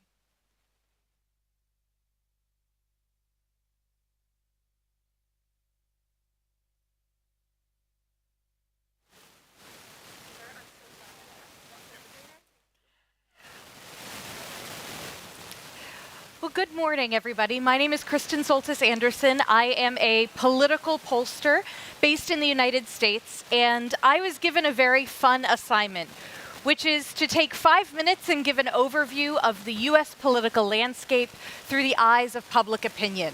Now, there's an awful lot to dig into there, and so the best place, I think, naturally to start is taking a look at the president's job approval. When we take a look at where Donald Trump's job approval stands with American voters these days, we'll see that he started off in January, right around the time of his inauguration, at about 51% of Americans saying they approved of the job he was doing. But that has fallen ever so slightly. It's fallen by about 14 points on net, down to being underwater by the time you get to May. And you'll see that it's fallen the most significantly on the issue of the economy, where we're finding that a lot of voters that voted for Donald Trump, thinking, I want him to bring down the cost of living, have been somewhat alarmed by what they've seen in terms of his proposals on tariffs and global trade. But one other thing that you might notice coming out of all of this data is that these numbers actually don't move that much. Is America an incredibly divided country where things like presidential job approval only trade within a very narrow band? I tend to look at this data, and I don't just see a country that is divided red and blue with almost half of the country in one camp and the other half in the other. I think the American voter and the American electorate is much more complex, and that has implications for how we deal with Europe. At my firm, we've done an experiment. Every summer, we run this survey. It is in the field right now as we speak for 2025, where we ask voters 10 questions about their ideological views on economic issues and 10 questions about their ideological views on social and cultural issues. And what we find is that the vast majority of voters are not all the way strong conservatives or all the way strong progressives. In fact, only about 13% of the folks that we survey wind up having pretty strong views on conservative positions on almost all issues. And only about 11% have all strongly progressive views. Most people fall a little bit in the middle, which then I think raises an interesting question. If we had a system that was not a two-party system like we have in the US, if we had multiple parties, like maybe more familiar to you all in Europe, what would things look like? So we've also run that experiment in our data as well. We gave people descriptions of 5 different parties and said, if these were instead the options you had, instead of Republican or Democrat, if you had the option of a party that is focused on stopping illegal immigration, putting America first, standing up to political correctness, or perhaps a party that we jokingly call the Acela Party in our analysis. It's not how we describe it to voters, but we've named it after the high-speed-ish train that runs between Washington, D.C., New York, and Boston, as one that sort of represents the views of more political elites, a more libertarian, classical liberal, pro-market type position. We've also tested out things like a more conventional center-left Labour Party, a Green Party, as well as a more conventional center-right Conservative Party. And what we've seen is we've asked this question over a number of years, and we have seen a trend toward this nationalist, more populist right-wing party really on the rise in our data. Back in October of 2019, when we first asked this question, it was only chosen by about 20% of our respondents. It has now risen to about 30% of our respondents, saying that they would put themselves first and foremost in that more nationalist, populist right-wing camp. We've seen, along with this, a slight decline in the percentage of people aligning themselves with that more center-right, conservative party. You've seen this play out in the sort of positioning of the GOP. And the reason why I think this is particularly important to those who are following US politics and what it means for our role in the world is that this push toward the further right, the more nationalist America First view, is being driven in part by a larger number of young people ascribing to this ideology. Back in October of 2020, when we asked this question, we found that those who are part of Generation Z tended overwhelmingly to put themselves on the left, either as part of a more center-left party or a very large number thinking of themselves as more populist left. Things like addressing systemic inequity, promoting social and economic justice. When we went back into the field in last summer, we found that it was not a majority of young people, but significantly more than we had asked previously, aligned themselves with that more populist nationalist party. The horseshoe effect is real, where the far left and far right have come together in this young generation that sort of views institutions as not working for them and views America with a sense of skepticism. And this plays out in terms of foreign policy views as well. I'll leave you with this last slide. This is a look at what Republican voters in my data are telling me about their position on whether America is better off when the United States is seen as a strong leader around the world, or whether we're better off when the United States is focused on our own interests at home, letting the rest of the world take care of itself. The divide here is not between right and left, it is a divide between young and old. And for older Republicans who remember the Cold War, who remember times in their lives when American projection of power has been a force for good around the world, they are open to the idea that we too at home are better off when the United States is a strong leader around the world. But for a younger generation, Gen Z and millennials, they have fewer examples they feel they can point to of the United States being a strong leader around the world and that yielding benefits at home. And that is why I think you are seeing the ascendancy of this more isolationist perspective at home, particularly within the youth of the Republican Party. With that, I want to thank you all for giving me the opportunity to speak. It's been a pleasure to be here at the German Marshall Fund Brussels Forum.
just want to say it's so good to be back up here in the Big Apple. Hey. 1, 2. Turn this horn up just a little bit more. Thank you.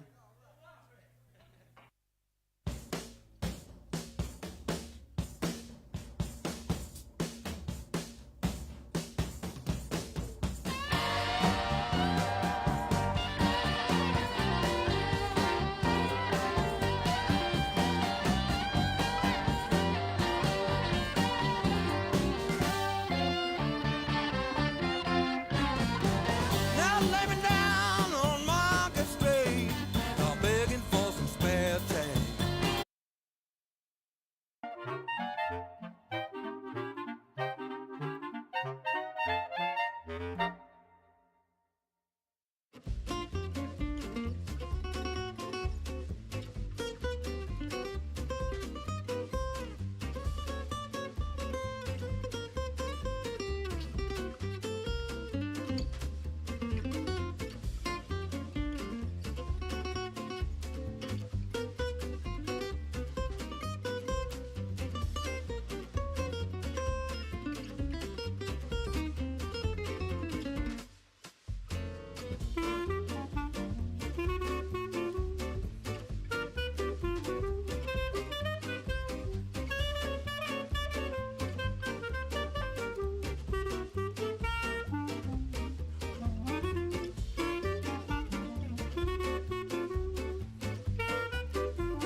Ladies and gentlemen, please welcome to the stage Dr. Ian Lesser, Distinguished Fellow and Advisor to the President of the German Marshall Fund, and Mr. Carl Bildt, Co-Chair for the Council on Foreign Relations.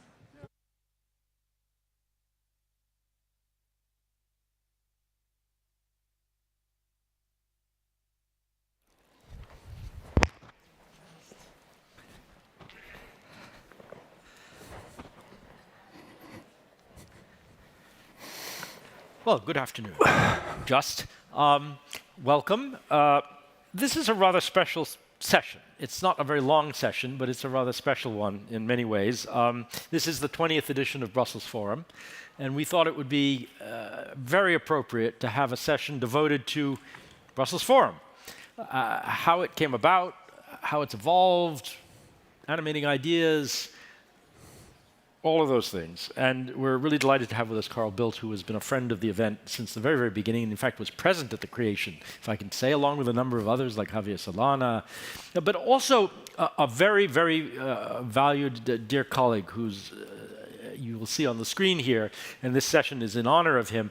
Ronan Asmus was a leading, I would say, not just policy intellectual, but in a sense policy entrepreneur at GMF and in other settings. We actually were at the RAND Corporation together for many years before he became the Brussels office director here for GMF, and then I came. He was really instrumental in bringing people together to think about how to do something like this.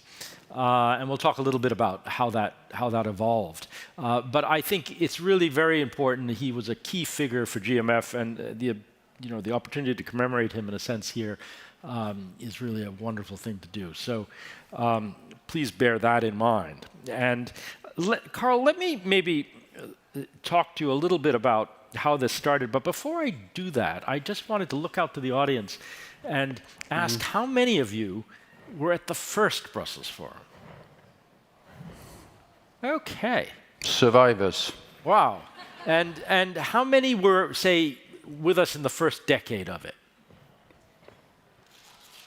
More survivors. Terrific. I think what that tells you is that, well, two things. First of all, people have stuck with us, but secondly, we also like to refresh the audience, and we've done that, I think, quite successfully as well. This has evolved in all kinds of different ways. It's given, I think, birth to other formats like this. Maybe we can talk a little bit about that. So it's had an effect, I think, that went beyond the forum itself. It was very unique at the beginning. But Carl, maybe I can come to you and talk a bit about what the animating idea was, some of the personalities involved. You know, what were you trying to do with it? Well, the personalities were the ones that you from I mean, there was clearly, there was Craig Kennedy who was president, I think. He had, of the DMF, he had, to be brutally, he had the money. And Ron had the ideas and the drive. And then you had a supporting cast of Xavier Solana, who was the High Representative at the moment. You had, there were people like myself and others. And we said, there's a need for something. There was nothing. There was nothing virtually. There was the Munich Security Conference, which was more for those days. You had to be general or an ambassador or a member of a government or something like that.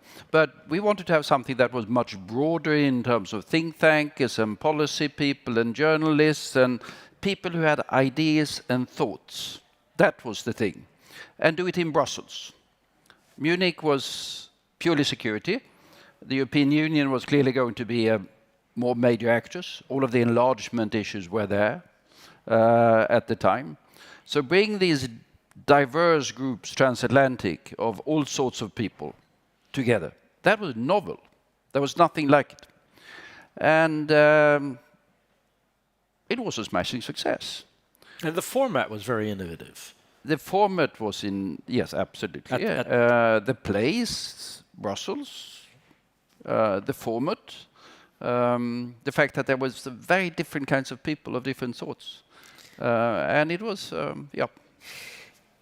On the issues, I mean, one of the things Ron was known for was he was a real thought leader on enlargement, NATO enlargement, EU enlargement. I mean, and that whole sort of spirit really, I think, animated a lot of the early sessions and discussions.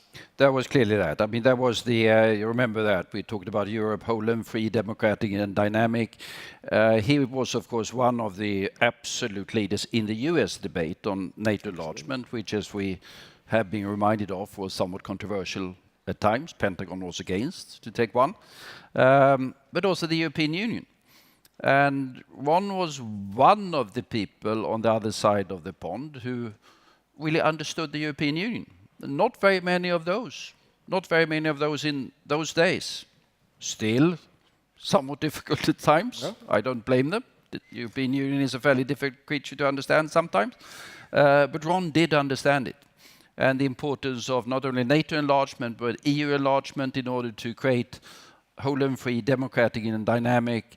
And then what we talked about at the time, of course, a ring of friends surrounding this Europe turned into a ring of fire later on. But in the beginning, that was driving the entire intellectual enterprise. And he, and in some ways the forum, I mean, if you think back to the Georgia War, he was, and he's written a book on that. Yes. He was in some ways in the vanguard of thinking of that as not just an isolated incident, but rather as the harbinger of something that would be much more competitive and dangerous with Russia. Ron was taking people to strange places. I mean, I remember a lengthy debate we had about something where we didn't have quite the same views. I can't remember what it was. But we were sitting on a rainy pier in Abkhazia. I mean, how many sitting in rain in Abkhazia? I mean, first, how many people have been to Abkhazia and how many people have been in rain in Abkhazia? Because normally it doesn't rain in Abkhazia. That's typical Ron. You took people who had never been there, took them to places, we got to know them, we got to know people, and we generated ideas, and then brought them to Brussels. And I think, as you indicate, I think the success of the Brussels Forum is that it's now a very different space. I mean, there's only one Brussels Forum, but there are quite a number of others. I mean, there are sons and daughters of Brussels Forum all over the place.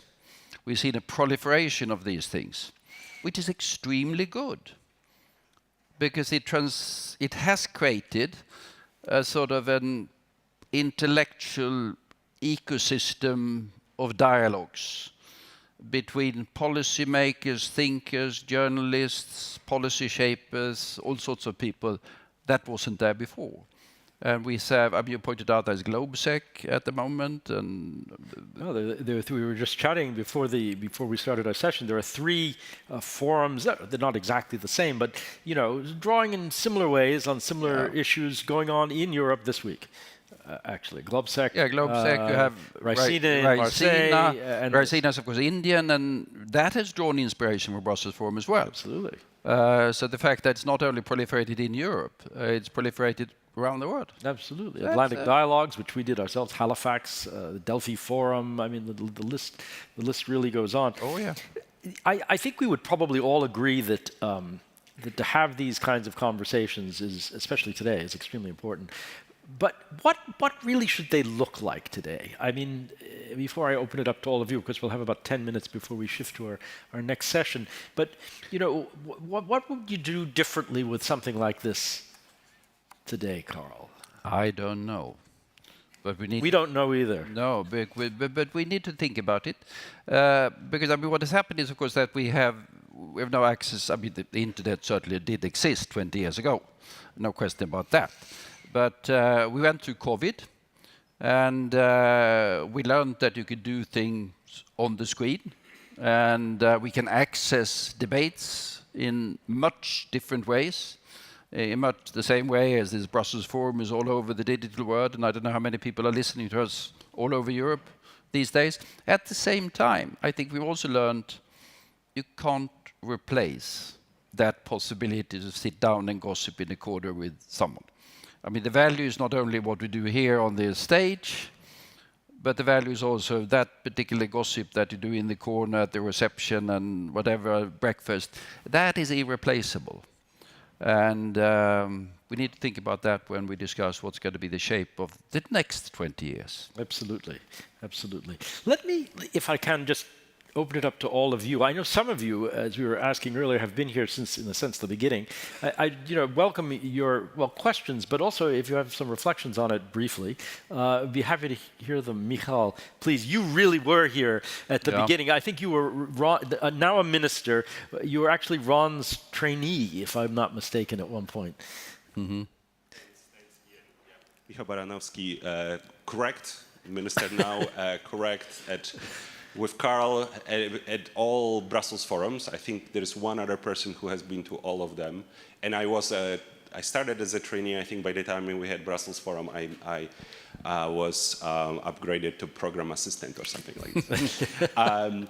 But one little comment that I think that, so Ron, who has been not only a dear friend, but also a mentor, his favorite way of working was plotting.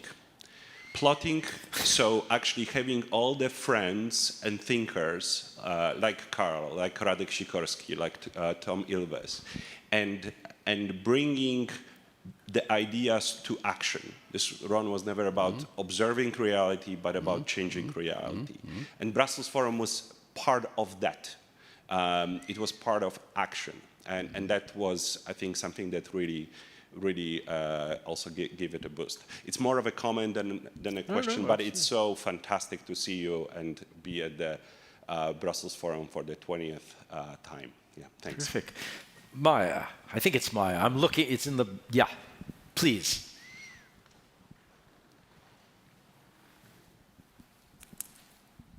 Hi, I'm Maya Camo, and I actually, too, was at the very first Brussels Forum, and it was one of the greatest honors of my life to be there at that time. But I remember Ron Asmus came to me, and I was leading GMF's government affairs program, and he said, Maya, we need senators at this event. You've got to get them here.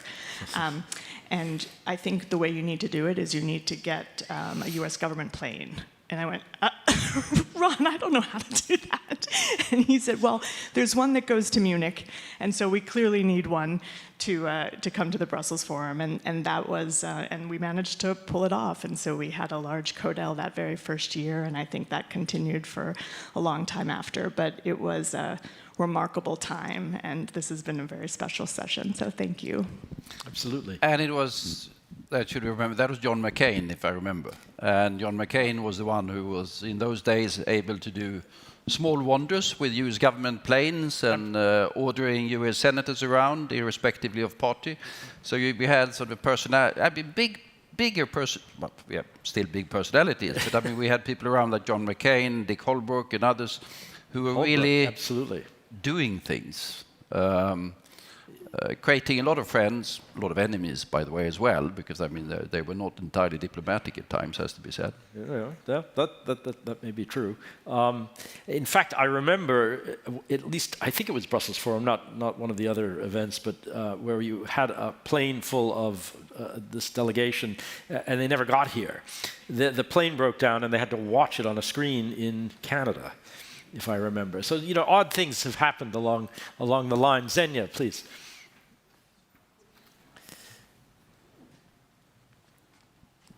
The microphone is winging its way towards you. Xenia Wickett Advisory. I wasn't here at the first, but I've been quite a number. And nearly, exactly. One of the things I observe, and I've been observing over the last 24 hours, and when you look at the pictures, you observe it, just how many women are in the room and how many young people are in the room. And if you look at the old pictures, that is not the case. And I know for many years, I used to get a tap on the shoulder saying, Xenia, will you please ask a question, because we need a woman to ask a question, right? That is not the case today. The other thing that I observe is that increasingly over those 20 years, you've had other voices in the room. So it's not just policymakers. You've had business leaders, as you did yesterday with the CEO of ExxonMobil. So my question back to you, you asked the question in what does the next Brussels Forum look like? What do we need to do as we look to the future? And so my question for you is, if picking up Ron's mission of having impact, effecting change, who needs to be in the room tomorrow in order to do that in the world in which we live today? Carl? Well, one thing which I think if we go back and sort of memory fades over time, but we had, as you said, we had business leaders there from the beginning, but it was more the traditional big business. What we need now is, of course, the new technology entrepreneurs of different sorts. I mean, I just went to a session where we discussed the prospects of biotechnology. IT is old news, but quantum and all of those particular things. We have a much more dynamic, revolutionary technology landscape that is changing our economies and our societies in ways we did not see 20 years ago. Then the big changes, of course, I mean, we should not beat about that particular bush. We have a profound crisis in the transatlantic relationship. In those days, we had a fairly, I wouldn't say that it was without tension, but we had a fairly harmonious relationship. Take the Holbrooke, John McCain era from that point of view. And remember how we just, after that, we went into the big, you remember the TTIP exercise? Yeah. Some of you might not be aware of it. A big project to integrate sort of free trade and technology across the Atlantic. Now we have trade wars. Then we had more than peace. We had complete trade integration. We had the same view on the strategic environment in Europe, Russia and things like that. We didn't have that aggressive Russia in those, but we had a problematic Russia. We had Russians at the Brussels Forum, by the way.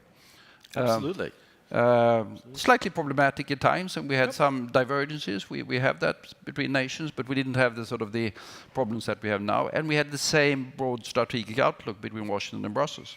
Now we have a strategic diverge, we have an economic diverge, and we have a culture war. So it's slightly problematic. Other comments or reflections from, or even indeed on the future? Just on the aisle, right there, please.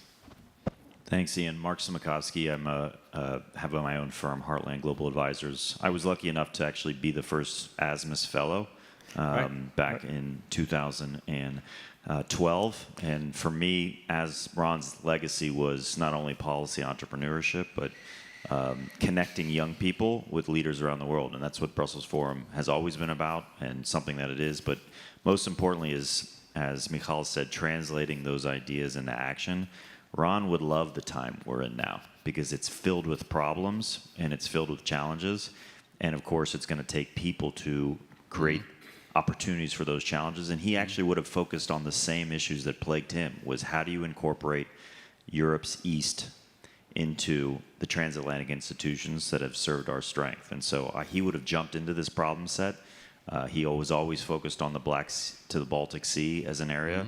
I think the challenge for us is, again, as we've moved east, the challenge has only become bigger. And how do we dive in a way that's positive? I think Brussels Forum needs to continue to serve that dialogue, but also being able to bring leaders from Georgia, Ukraine. You don't see those leaders here at this conference. It's a really difficult time. And Ron also was able to somehow try to navigate what's Russia's role in Europe's East as well. And he always looked at it in both sides. So again, I know none of us have these answers, but I always think about what would Ron do. Many of us lament that he didn't get a last chance to serve in government, particularly in a previous administration because of his untimely death. But I do think a lot of the drivers of the challenges in Europe's East, we have to think through how we would approach these problems with Ron's very effective mindset. Mark, thank you. I'm conscious of our time, but I just wanted to come back to you, Carl, if I may, just with a final opportunity for thought. Do we need to be more global? Whatever the format, whatever kind of forum, wherever it is, whatever we're doing at GMF in the strategic convening space, do we need to think more imaginatively about, what is that transatlantic constituency? Should we be thinking about it more in north-south terms, as we have had, but could we reinforce it, an even greater Indo-Pacific reach? What's the next thing in that respect? Issues, people. Well, I think we need to. I very much second that. I mean, the East of Europe still should be fairly obviously to say that these days. But I mean, Brussels is the center of the European Union, and it is the center of the European Union because that was a compromise in 1956 or 57 because they couldn't agree on everything else, and it's in the very west of Europe. Very west of Europe. It's a long way to the east. So mentally, that affects the Brussels mindset. So we need to bridge that mental gap. Then the world is a more relevant place these days than it was 20 years ago. That sounds like a bizarre statement. But I mean, we have the Indians, we have the Latin Americans, we have the trade issues that are global issues. We have technology that's gone global. So we need to sort of bring in the word and bring us out to the word more than I think was the case 20 years ago. Where we were, I wouldn't say that we were unconscious of the word. Clearly we weren't. But the word is closer to us and we are more integrated with the word and it's more sort of relevant now than it was 20 years ago. And that needs to be taken into account the one way or the other. Absolutely. Carl, thank you very much. Please join me in thanking Carl Bildt for these reflections, for the ideas for the future. We're very grateful. And in fact, it becomes a very, very useful, Mark, in particular your last comment in our last conversation, way to go into our next session, which is actually about civil society's role in building democratic resilience, lessons from Central and Eastern Europe. And to moderate that conversation, we're really delighted to have with us, and I'll welcome him here, Stanley Pignal from The Economist. Stanley, please. Thank you. Thanks. Good to see you. I think they're going to add the chairs, but why don't I start by introducing the themes of the panel. Firstly, I want to congratulate you all in the audience for making it to the last panel of this Brussels Forum. It is also the best panel, I'm delighted to say. And over the next 4 hours, over the next 45 minutes, we will be discussing civil society's role in building democratic resilience with a focus on Central and Eastern Europe and Belarus. Over the last 2 days, we've heard a lot about the peace dividend and how we, particularly in Europe, we took peace for granted once and we focused on other things. We neglected investment in defense and security. to such an extent that we may have put peace in peril. I wonder if today we can speak of a civil society dividend, a democratic dividend, where we, perhaps for too long, have taken democracy for granted. We stopped investing in civil society with the same risks as with the peace dividend. 20 years ago, when this first summit was held, we assumed that democracy, backed by civil society, was a one-way street. Places that weren't yet democracies were going to become democracies, and those that were democracies were going to remain forever. That hasn't turned out to be the case. Not only do pockets of authoritarianism remain in Europe, but what were once vibrant democracies are being hollowed out. Whereas once we saw opportunities in developments, like technology or social media, now we see them as potential instruments of repression and foreign interference.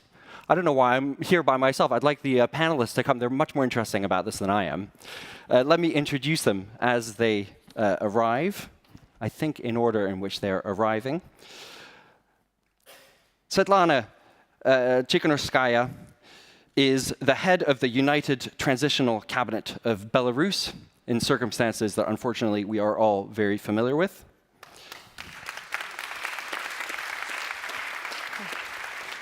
Have a seat. Susanna Zeleny, as you can tell from the many Z's and S's in her name, is Hungarian, and she's the director of Democracy Institute Leadership Academy for Central and Eastern Europe. She's a former member of parliament, I think twice, and most importantly, a GMF alumna. And please. And Daniel Twining is the president of the International Republican Institute, and also, most importantly, a former GMFer. Welcome, all of you. Let me start by asking, how much of the difficulties that we have been discussing in this room over the past couple of days, how much of the difficulties that Europe finds itself in today stems from our lack of investment in civil society, in taking democratic processes seriously? Susanna, can you kick us off? Well, thank you very much. It's wonderful to be here. I think it was 7 years ago that I was speaking at the Brussels Forum stage as a politician still, which I'm not any longer. And then I had to speak about constantly that look at what's happening in Hungary. It is a problem. It's a problem for Europe. It's a problem for the world. Now the situation is really different because I think it's pretty obvious for everyone. And of course, Hungary has changed a lot. So now I'm not a politician active any longer, and I'm supporting civil society in various ways. But basically what I wanted to say about in every society or every regime which is autocratizing is maintaining civil society. So it's actually not really shrinking. It is existing, but it's deeply divided. It's politicized. Civil society also, just like political parties, have to stand somewhere, either pro-regime or anti-regime. There are good civil society and bad civil society. Good civil society are the ones who are not dealing with politics, who are doing social work, taking care of animals, and also the ones that are taking the ideology of the regime. Many GNGOs, government-produced NGOs, are mushrooming. And of course, there are the bad NGOs, which are there to check the government, to look after corruption, human rights organizations. Women are an enemy of an autocratizing regime. We saw it in many other places as well. So that's how it looks like. And because of oftentimes funding comes from government, taking away funding is really easy from the bad civil society organizations, and even they can be blamed being foreign-funded organizations. It's, again, a concept which is there all over the world now, because, of course, a lot of NGOs which are checking the regimes, the governments, They are not getting any other funds but from abroad, and then they become a national security threat. So this is where we are now in Hungary. We just had the government submitted a law which requires every civil society organization, independent or whatever news agency, even companies, as national security threat if they use money getting from abroad within the European Union, where money is coming and going everywhere, freely flowing. So that is really a tough time of a regime. It's demonstrating how every autocratizing regime gets to really radicalizing at some point. Of course, when it's getting to be really weak. And this is what is happening now in Hungary, when people are fed up with corruption, when economy goes wrong, and also when there is a viable opposition. So then autocratizing regimes are really in trouble, and civil society is also trouble, but we can of course discuss it, but it's also much, much stronger than before. Svetlana, I'd like to turn to you. Susanna is based in her native country. You are not. You are based in Lithuania, again, for the reasons that we know. How important has civil society been to you, and how important would it have been in the political process that you were involved in? How would things have looked different had we invested more in democracy, in civil society? I guess we'd be calling you Madam President. It depends how brave you are. Yeah. So first of all, thank you so much for having me here today. It's really honor and responsibility to bring Belarusian voice on such world famous forum. I just want to remind you that after stolen elections in 2020, Belarusian regime started a real war against civil society, because civil society always was a backbone of any resistance, any resilience. And since then, at least 1,600 organizations have been liquidated and ruined in the country. It was feminist organizations, it was, green organizations like doctors, everything alive was ruined. And I have to say that it was very difficult, but our civil society managed to restore their activity. Yes, in exile, you cannot do anything visible inside the country, but we managed to survive. We managed to strengthen our forces. Even new organizations appear now in exile, like ex-political prisoners organizations or Ukrainian war veterans organizations who are trying to help new groups of people. And I'm really proud of Belarusians that we didn't give up, that we managed to stay united, we managed to build structures and political structures working very closely and coordinating with the civil society. This is unity is real power of our uprising. And we are so grateful to European Union, to the USA, that all this time you have been supporting Belarusian democratic forces who are defending our common values. And it was very unexpectedly, this American cut of assistance. It was a huge hit on Belarusian civil society, especially on media that are countering huge propagandistic machine. It's really crucial and essential work for us. And we somehow have to survive. Of course, we appeal to our European Union partners, to refill this gap, to find solution how to support people. Belarusian civil society is resilient, but resilience is not free. Our journalists, they cannot survive on courage only, or our activists cannot feed their children only with determination. We really need support, we really need assistance, and I encourage the world to think once again that how it's important to protect, not only to protect democracy in your countries, in democratic countries that's in danger now as well, but also to help those who are on the front line of more brutal fight against dictatorship on their lands. Because without assistance, without solidarity, democracy might remain only a dream. Yeah. Dana, you bring a different perspective, looking at Europe from outside. What are your thoughts? My thoughts are our IRI poll right before the 2020 Belarusian election showed Svetlana Tikhanovskaya winning it, the Belarusian election, which is why Lukashenko canceled the results, that election, that outcome. There are a couple things to say here, Stanley. One is governments have become too strong and overweening everywhere. We have to believe as free people in limited government, right? Tocqueville wrote about this in the United States in the 1830s, that the genius of America was not its bureaucracy or its politicians, but its civil society. I like to think of great leaders like I'm up on stage with as civic and political entrepreneurs, right? They're not simply activists. People like Svetlana are prepared to govern. One thing that's very important about civic movements is not that they're just doing NGO advocacy. You have a cabinet, you have a governing council, you are ready to govern. We saw this in Armenia in 2018 in their Velvet Revolution, when civil society essentially helped peacefully change a country's trajectory in the direction of freedom and pro-Western openness.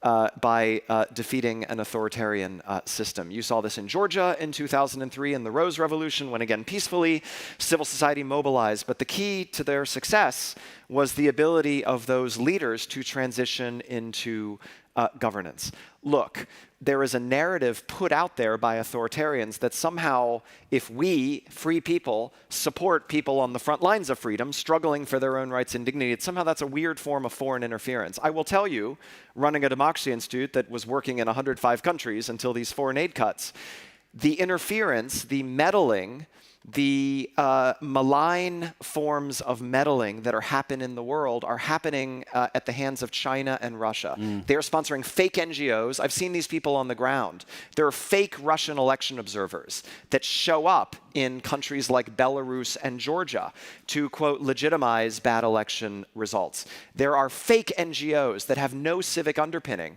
that hostile foreign authoritarian forces sponsor to counteract real NGOs and real civic networks and associations in these countries. We've got to have our eyes wide open. We've been talking about it here for the last 24 hours. Authoritarians are collaborating as never before. Democrats have to do much more to support each other, including in closed systems where people are fighting for the most basic rights and dignities. And Ronald Reagan said it best for an American audience. When he was president, he said, supporting freedom fighters is a form of self-defense. I think we in the West have got to get back to that. You spoke of the conditions of civic entrepreneurs and new forms of foreign interference. Now, all this costs money. As we heard, all this costs resources. And my sense is, speaking a little bit in these civil society circles, that it's tough. It's tough. The interest in funding this kind of thing is about as high as the interest in funding missile defense systems in Europe 15 years ago. People have other priorities. The US, for reasons we well know, is moving in another direction. Europe doesn't necessarily have the budgets. Do we need to be investing more? Is the money there? Is the core, the core stuff that we need there? I'll start with you. No. Okay. Thank you. It's not. No, but I have to say something. I think this conference, yesterday and today, when we were discussing so much about security and technological revolution and change and fighting China and other dictatorships against global power, there is more responsibility for everyone to take care of democracy than just civil society. So if we expect that the European Union and a couple of philanthropists are the ones who are financing civil society all over Europe and the world, that's just not going to happen. But who else? Business people should take part in protecting democracy. Big philanthropists who are now, there are a lot of money in the philanthropy, but very tiny part of this is actually going for democracy development because everyone is worried about it's too close to politics. Is it? Yes, because we are under attack. And then also we got yesterday and today from wonderful speakers from business community and also the tech community that that technological development is a threat for democracy. The prioritizing security and militarization in the West is also can happen on the price of democracy. New global coalition partners can also be on the price of democracy. For example, the European Union will have to work with Turkey. But I mean, Turkey is really in, they put in prison the most viable opposition politician in these days. So there is need for a completely new idea of what security means. It's much more than just defense and deterrence and military security and just technology. If we want really a Western liberal free lifestyle to save, then business should take care of that. And I really call them from here to do so, because otherwise we will all fail for all the threats which were just described in the last 2 days. Is civil society good at supporting each other? I mean, it's one way of getting support is from other parts of civil society, but how have you found working with other like-minded organizations? Look, as in Belarusian resistance, look, we are very good coordinating among all the organizations. As I said, we are very united. We are working very good to each other. But what I wanted to talk about, in funding democracy or assisting democracy, there are two sides: those who give and those who ask. And we are, as Belarusian Democratic Forces, we now in the position to ask for assistance, help us. And sometimes it's so humiliating, actually, to come to the government, institutions and explain why civil society is important, why it's important to support free media, to prove that, why it's important to support bloggers who have the audience, inside the country, why it's important to support human rights defenders who are taking care of thousands of political prisoners and their families. You just feel like you are asking for something that's important only for you, but democracy is important for all the world, and they just want to send the message to governments and people who might contribute to democracy, helping those people who are on the front line of this fight. It's not charity. You are not giving us money just because of your kindness. It's your investment into your own society, investment into your own security. Because the situation in Belarus, it can influence on the situation of the whole European Union, at least to the whole our region. Because while the regime is there, while it feels impunity, it will constantly create threats to NATO borders with the migration crisis, deployment of nuclear weapon, its different provocations and blackmailing. It will be constant source of threats. But I think you need, reliable partner in the face of Belarus, and investing into democratic forces, investment into democratic civil society. You just weakening the regimes. You are weakening, this feeling of impunity among dictators. And we as civil society, we're supporting each other. We are united by our goal. We want to dismantle the regime, but it's also your moral obligation, I'm appealing to powerful, strong countries, to help those who are in need, because you might be next. We see how dictators now unite and making alliances, as Daniel has said, and they are threatening also the minds of democratic people. It might be very unnoticed. You even will not notice, as this propagandistic message will poison your minds, and without supporting democracy, investing into democracy, this process might be very fast. Yeah, that argument, which is something we've heard for years and has resonated for years, doesn't quite carry as far across the Atlantic as it used to, right? I think everyone lives on social media and has forgotten their history. We invested in civil society, including behind the Iron Curtain in the 1980s. And what did that produce? A democratic miracle in the 1990s. Now some of our best NATO allies are countries whose civil societies we once supported, right? That is a huge direct gain for Western security, for Western self-interest. We have forgotten the fact, looking back on the development of all of our countries represented in this room, that democracy only happens when there is a balance of power between state and society.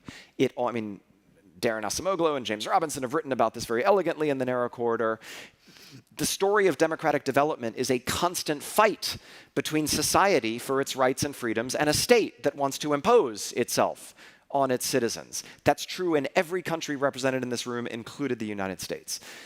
Let's get back to investing in that balance. It has become very unbalanced, including in the West. Leaders are too strong. They insert themselves and assert themselves. It's not a left-right issue, in fact. We see it everywhere. Technology enables it. New forms of communications technology enable it. Citizens need to stand up for what we believe in. That doesn't simply mean having great democratic institutions. We actually have very strong democratic institutions in the United States. But all over the world, we need societies, including in very tough places, but also in transitional democracies, to assert themselves against governments who assert overweening power over citizens. The whole point of there's a great Thomas Jefferson quote, which is a government that is afraid of its citizens will respect their rights and freedoms, right? I'm now ad-libbing because it's not quite the quote. A government where the citizens fear the government is a tyranny, right? A country where citizens fear government is a tyranny. A country where government fears citizens is a democracy, right? We know what we need to do, and it's not doubling down on government. No. One of the things that has completely changed that equation is technology. So this being a Brussels panel, there's a legal obligation to ask about AI. But I'm going to skirt that a little bit to ask about the technology that people are using a lot already in civil society circles, which is around social media. It's been a great opportunity for civil society, for NGOs, build followings, build visibility. It's also been a threat, right? Because other people on the other side, whether it be repressive leaders, whether it be foreign regimes, also know how to use that technology. How do you assess the opportunities versus threats of modern technology? So this is a cat and mouse fight. In Hungary, for example, because in the first couple of years of Viktor Orban's system, the government focused on traditional media and media dominance, financial dominance, and propaganda, basically. And the opposition could use wonderfully and civil society, the social media. Well, as soon as money started to go into social media, the situation has dramatically changed, and now the government runs thousands and thousands influencers. They're on their payroll. They are very good in targeting, polling, identifying where their potential voters are, where are the people who are there to be confused, because actually confusion and anxiety is the major problem which social media, abuse of social media is making. And we know from psychology that this is exactly the place where when people lose their guidelines and the moral anchors and objectivity of any kind, there is a place where they can be easily radicalized. So this is now, in these days, is much better used by those states or regimes which have much more money than any kind of opposition. So it is now more in trouble than not. How has it played out in Belarus? I imagine you're on social media. Are you a TikTok star? Have you found it it has helped galvanize the movement? I have to say that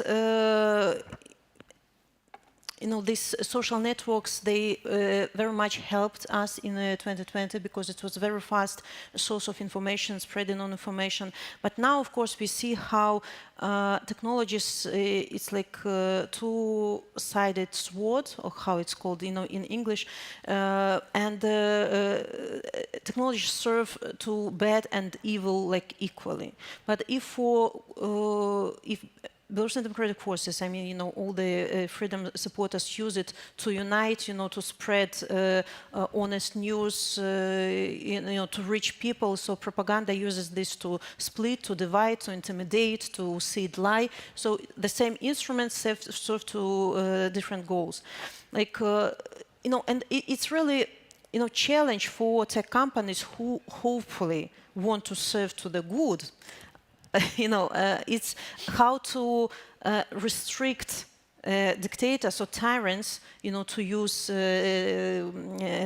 networks, you know, to use media, you know, to use technologies, and to give more possibilities to pro-democratic people. You know, the tech companies are even more powerful now than politicians, than civil society. They really can dictate, you know, the rules, and they have to choose the side for sure.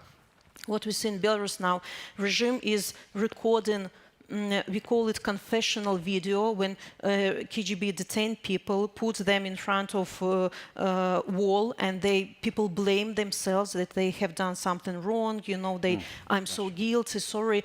And the regime advertising this video, so just to intimidate other people. And simultaneously, we as democratic forces, we cannot advertise video in Belarusian language, because Belarusian language doesn't exist, for example, in YouTube. You know, how it's so.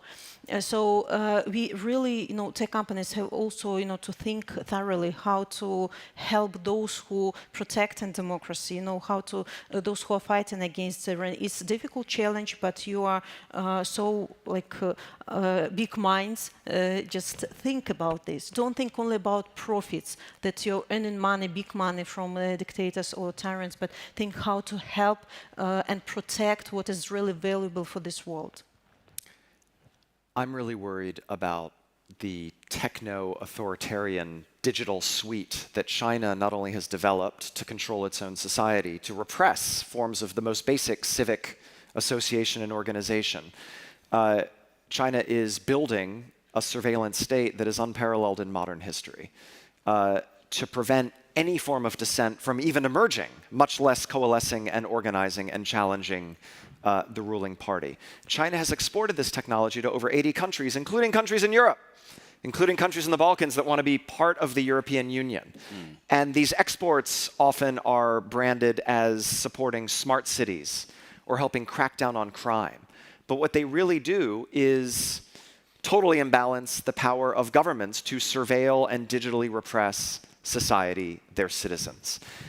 This is a huge challenge for us. Politicians can be very naive in the West, including in Latin America, including in our countries. They can be very naive about the Chinese offer.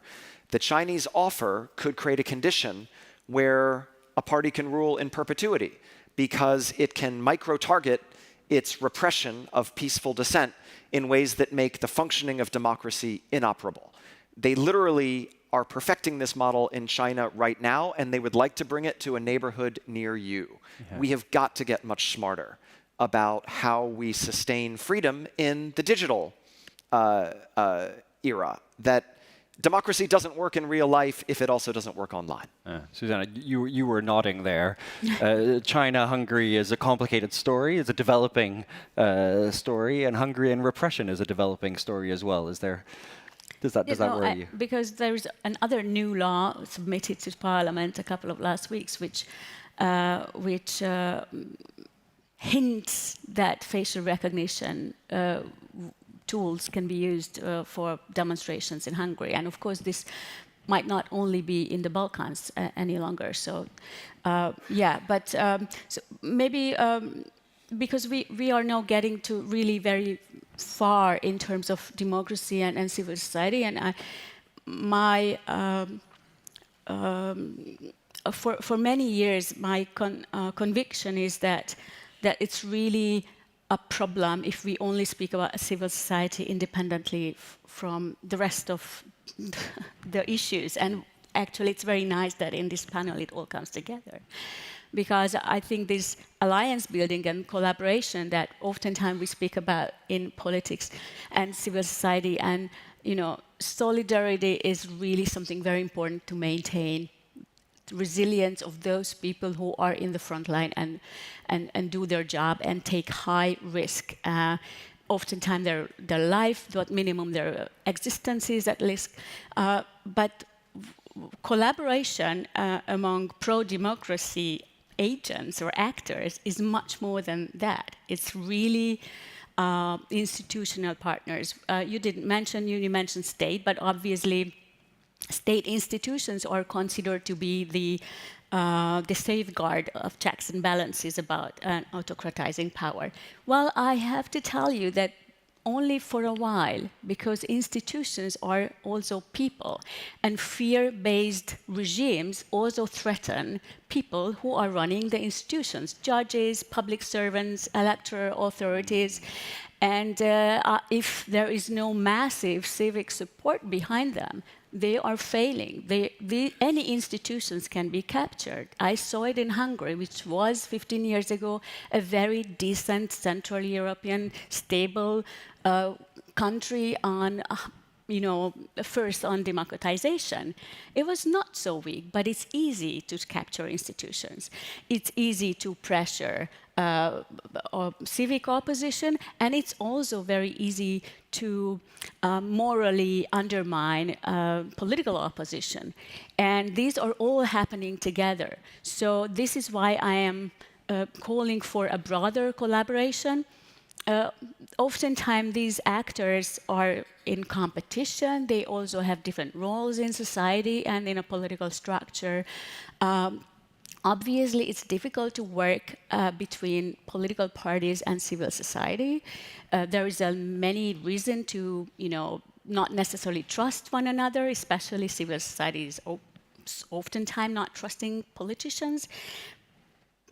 Should not be a constant issue, but if we could figure out some kind of minimal standards, including business actors who would also lose their freedom if there is not enough freedom, I think that is a kind of broader elite collaboration is what is necessary.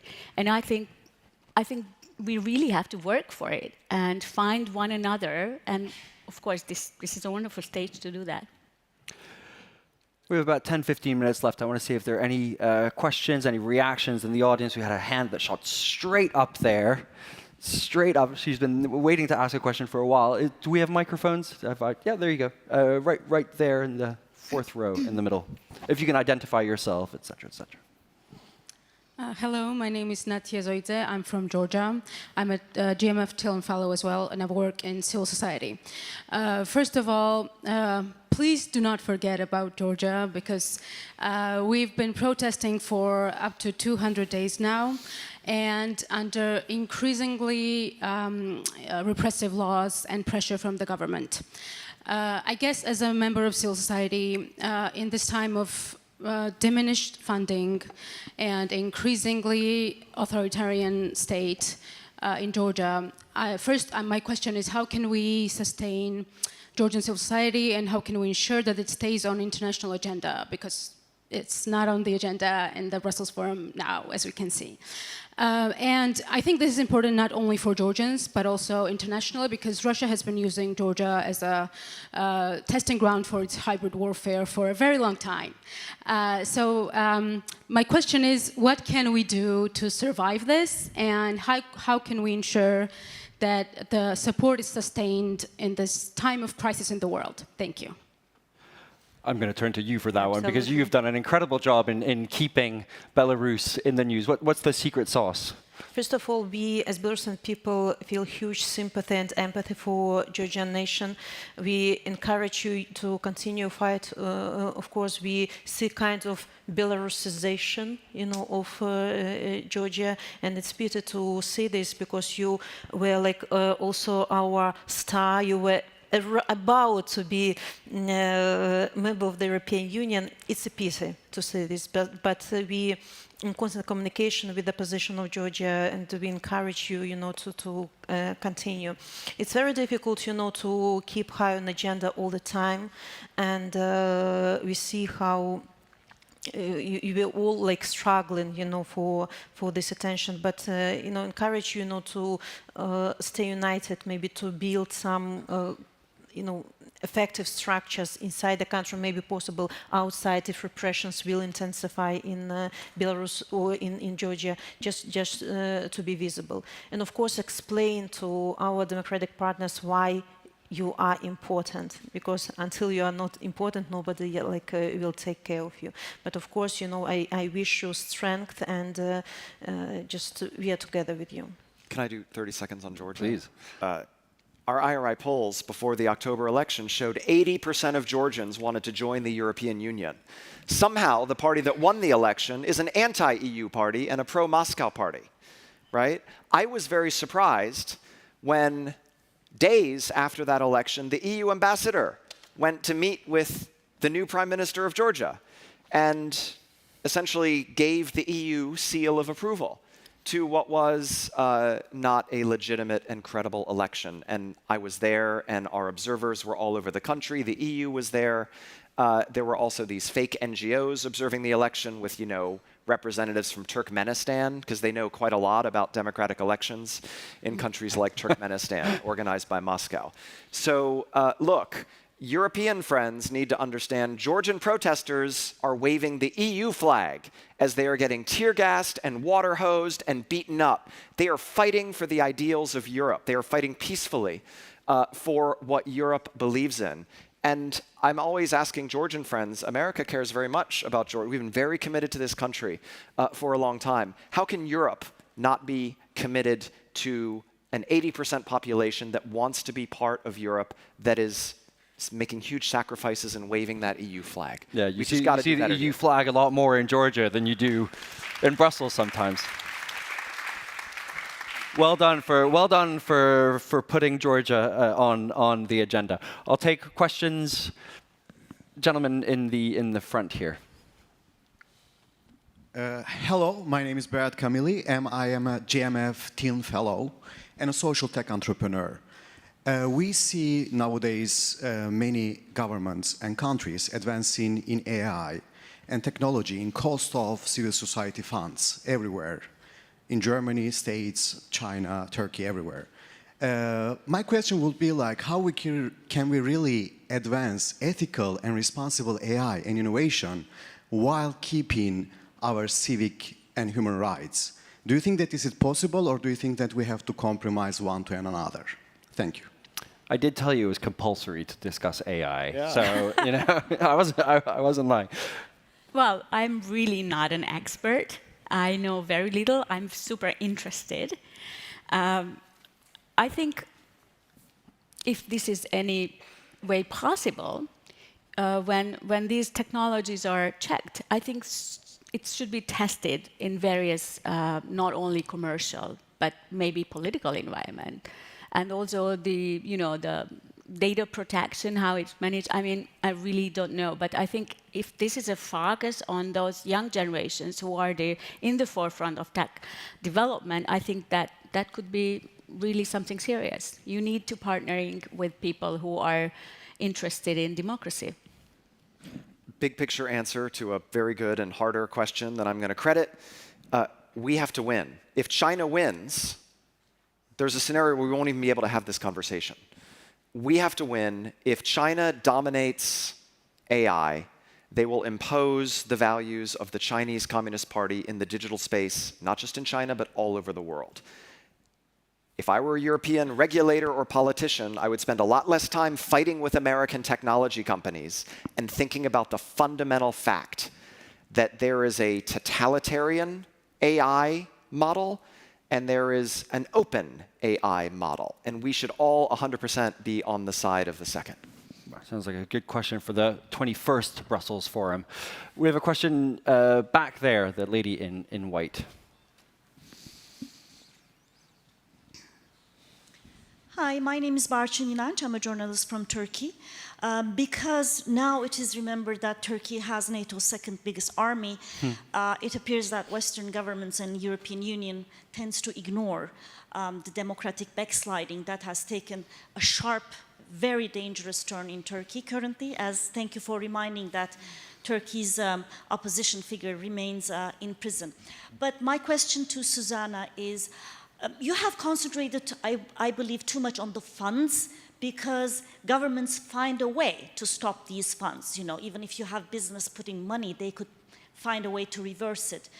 But my question is how the EU capitals should fare with these countries like yours, but like other countries, candidate countries, because in Turkey we have seen the democratic forces have told for years to the European Union to engage with Turkey despite democratic backsliding. So the solution is not always to close the door totally, to disengage totally, and at a time when there should be some kind of a conditioning, then you see doors opening. You see, I have the feeling the EU has been moving from one corner to the other. So I have the feeling that European countries or EU as an institution should endorse a mix of maybe engagement, but also conditionality, sort of a stick and carrot policy. I wonder what you would think about it, and how has been your experience in Hungary? What would you advise? Because sometimes the EU resort to totally closing the door, which is not the solution, and sometimes it just acts as if nothing is going on. Yeah, very relevant question for Turkey and for the Western Balkans as well, very similar dynamics. So obviously in the last 10 years, the European 15 years, the EU and European political elite had to figure out how to deal with autocrats among them and in their nearby countries like Turkey. And this took quite a long time, I have to tell you. So I think for many years it was really not taken very seriously.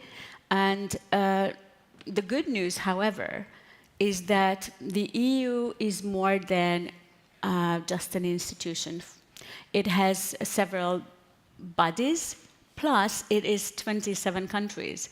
So it's, there are many more actors than the Commission or the Council.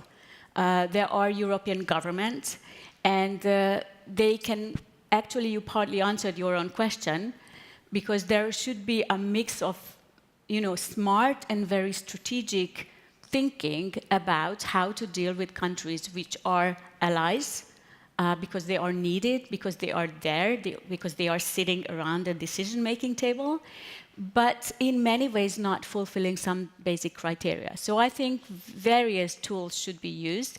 Obviously, European political elite should be much more courageous. It's a conflict-avoiding culture, what the European Union is representing in these days. I think it should be changed, and it is changing, also because of many threats. The EU should, Europe as a whole, I mean, Europe is more than the EU facing. So I think just basically much more strategic thinking and taking seriously the democracy issue. This is what to be done. Also including all those countries which are part of Europe, which are culturally, and majority of the population are pro-European. So I don't think there are enough good strategists in the European decision-making circles all about this at the moment. It's difficult to do, and certain focus should be managed in order to keep the EU functioning. But it's no question that this is a decisive issue that you raised. Can I adjust the question for Belarus? Is there coherence in the way the EU, the institutions, and its various national capitals deal with the issue of Belarus and democratization? Or are there divisions that weaken the impact that Europe could have? You know, for these 5 years, we really achieved a lot with democratic countries. We managed to formalize relationship with many institutions, with governments. We have strategic dialogue with the USA, Canada, UK, European Union, with European Parliament. So it means that the democratic world perceived us as legitimate representatives of Belarusian people. Lukashenko is illegitimate. We are not dealing with him. We don't send ambassadors to him, but we are working with democratic forces. We are trying to invest into democracy in Belarus in such a way. And I'm grateful. I'm grateful for this non-orthodox approach, because many things happened really like first time, unprecedentedly, but we have so many out-of-box ideas that still like very strange, for democratic world. Like we are working on the project of passports of new Belarus, because Belarusian people are deprived of possibility, to renew their documents in exile, and we soon have hundreds of thousands of stateless people. So it's something new for democratic world, but it's like new vision we have to, And using this opportunity, I just want to thank Sarai a lot for working with us so much, so long, and I hope that we will manage, to continue our cooperation. Fantastic. We are running at 30 seconds, which means why don't I give each of you maybe 20 seconds each, just to wrap up any thoughts. You will be the final thoughts of the Brussels Forum 2025. No huge pressure. But what are you taking away back to your various homes, thinking about civil society and thinking about everything that's been discussed? I'll be looking at the clock, and you have 20 seconds. We need to all support people like Svetlana Tikhanovskaya, because their success will do a lot of work for us, right? A Belarus that is democratic and free will suddenly be a great partner and ally, and not a vector for Russian malign influence and repression and tyranny. So my message is, I won't deduct the applause from your time. My message is if there is no civil society and if there is no independent media, that business people are nowhere can get to know what is happening in the world. So it is really of all our issue to save democracy and support those who are in the front line.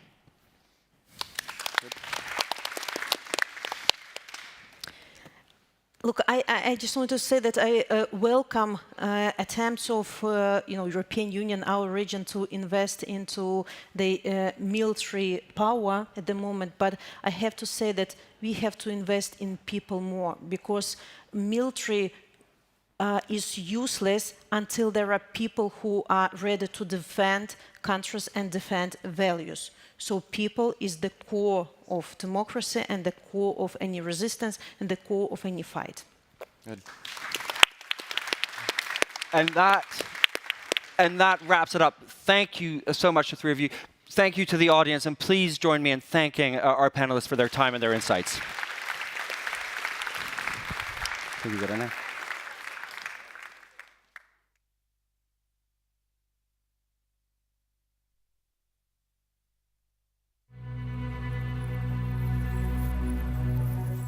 Democracy, to me, refers to freedom of choice, representation, and really holding the government accountable. For me, it's really personal and intimate and at the local scale. Democracy is a work in progress. Democracy is more than just voting. It's about a fundamental respect for human dignity and the freedom to voice dissent without fear.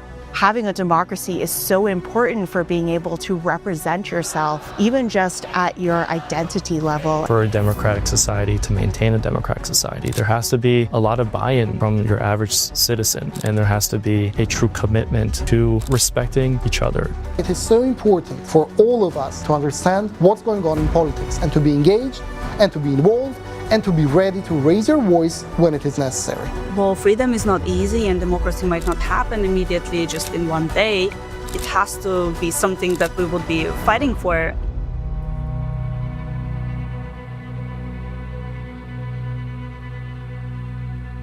Ladies and gentlemen, please join me in welcoming to the stage Dr. Alexandra de Hoopscheffer.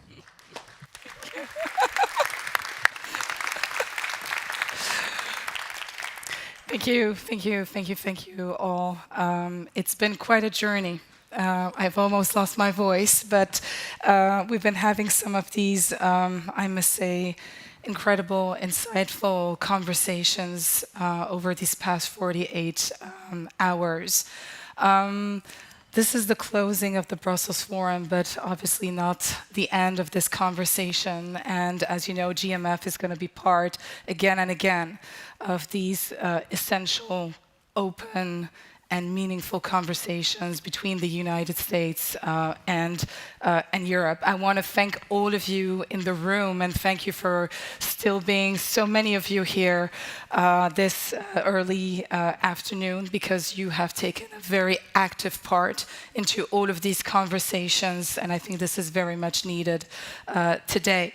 I also wanted to thank our partners for their support, because without our partners, we would not be able to hold this forum over these past 20 years, and especially today. I wanted also to, again, restate GMF's core mission. Our mission today is to shape a transatlantic partnership fit for the 21st century. And I think what we've been experiencing here in this room is looking at some of these deep trends and deep shifts that are reshaping our societies. And I'm so happy we are closing the Brussels Forum with our democracies and our societies. It is also reshaping our political landscapes on both sides of the Atlantic.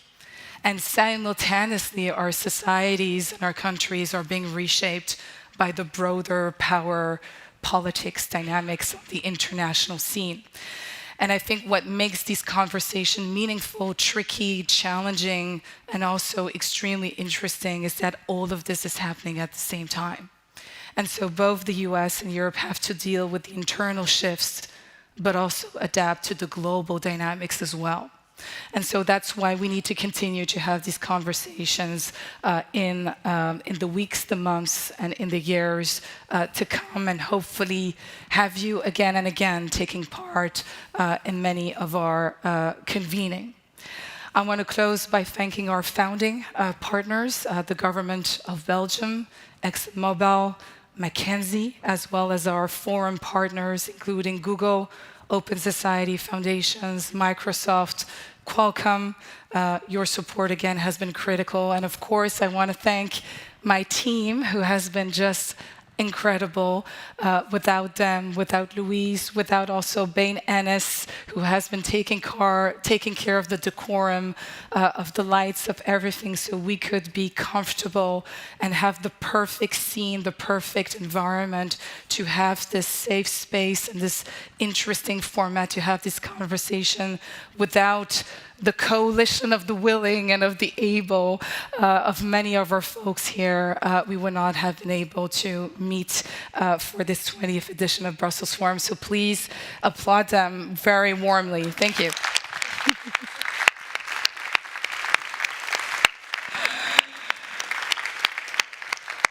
Thank you again. Thank you for being part of this journey. And I wish you all a great rest of the day here in Brussels. Hopefully see you soon in Washington, D.C., or in any of our European offices. Thank you again so much, and see you very, very soon. Thank you.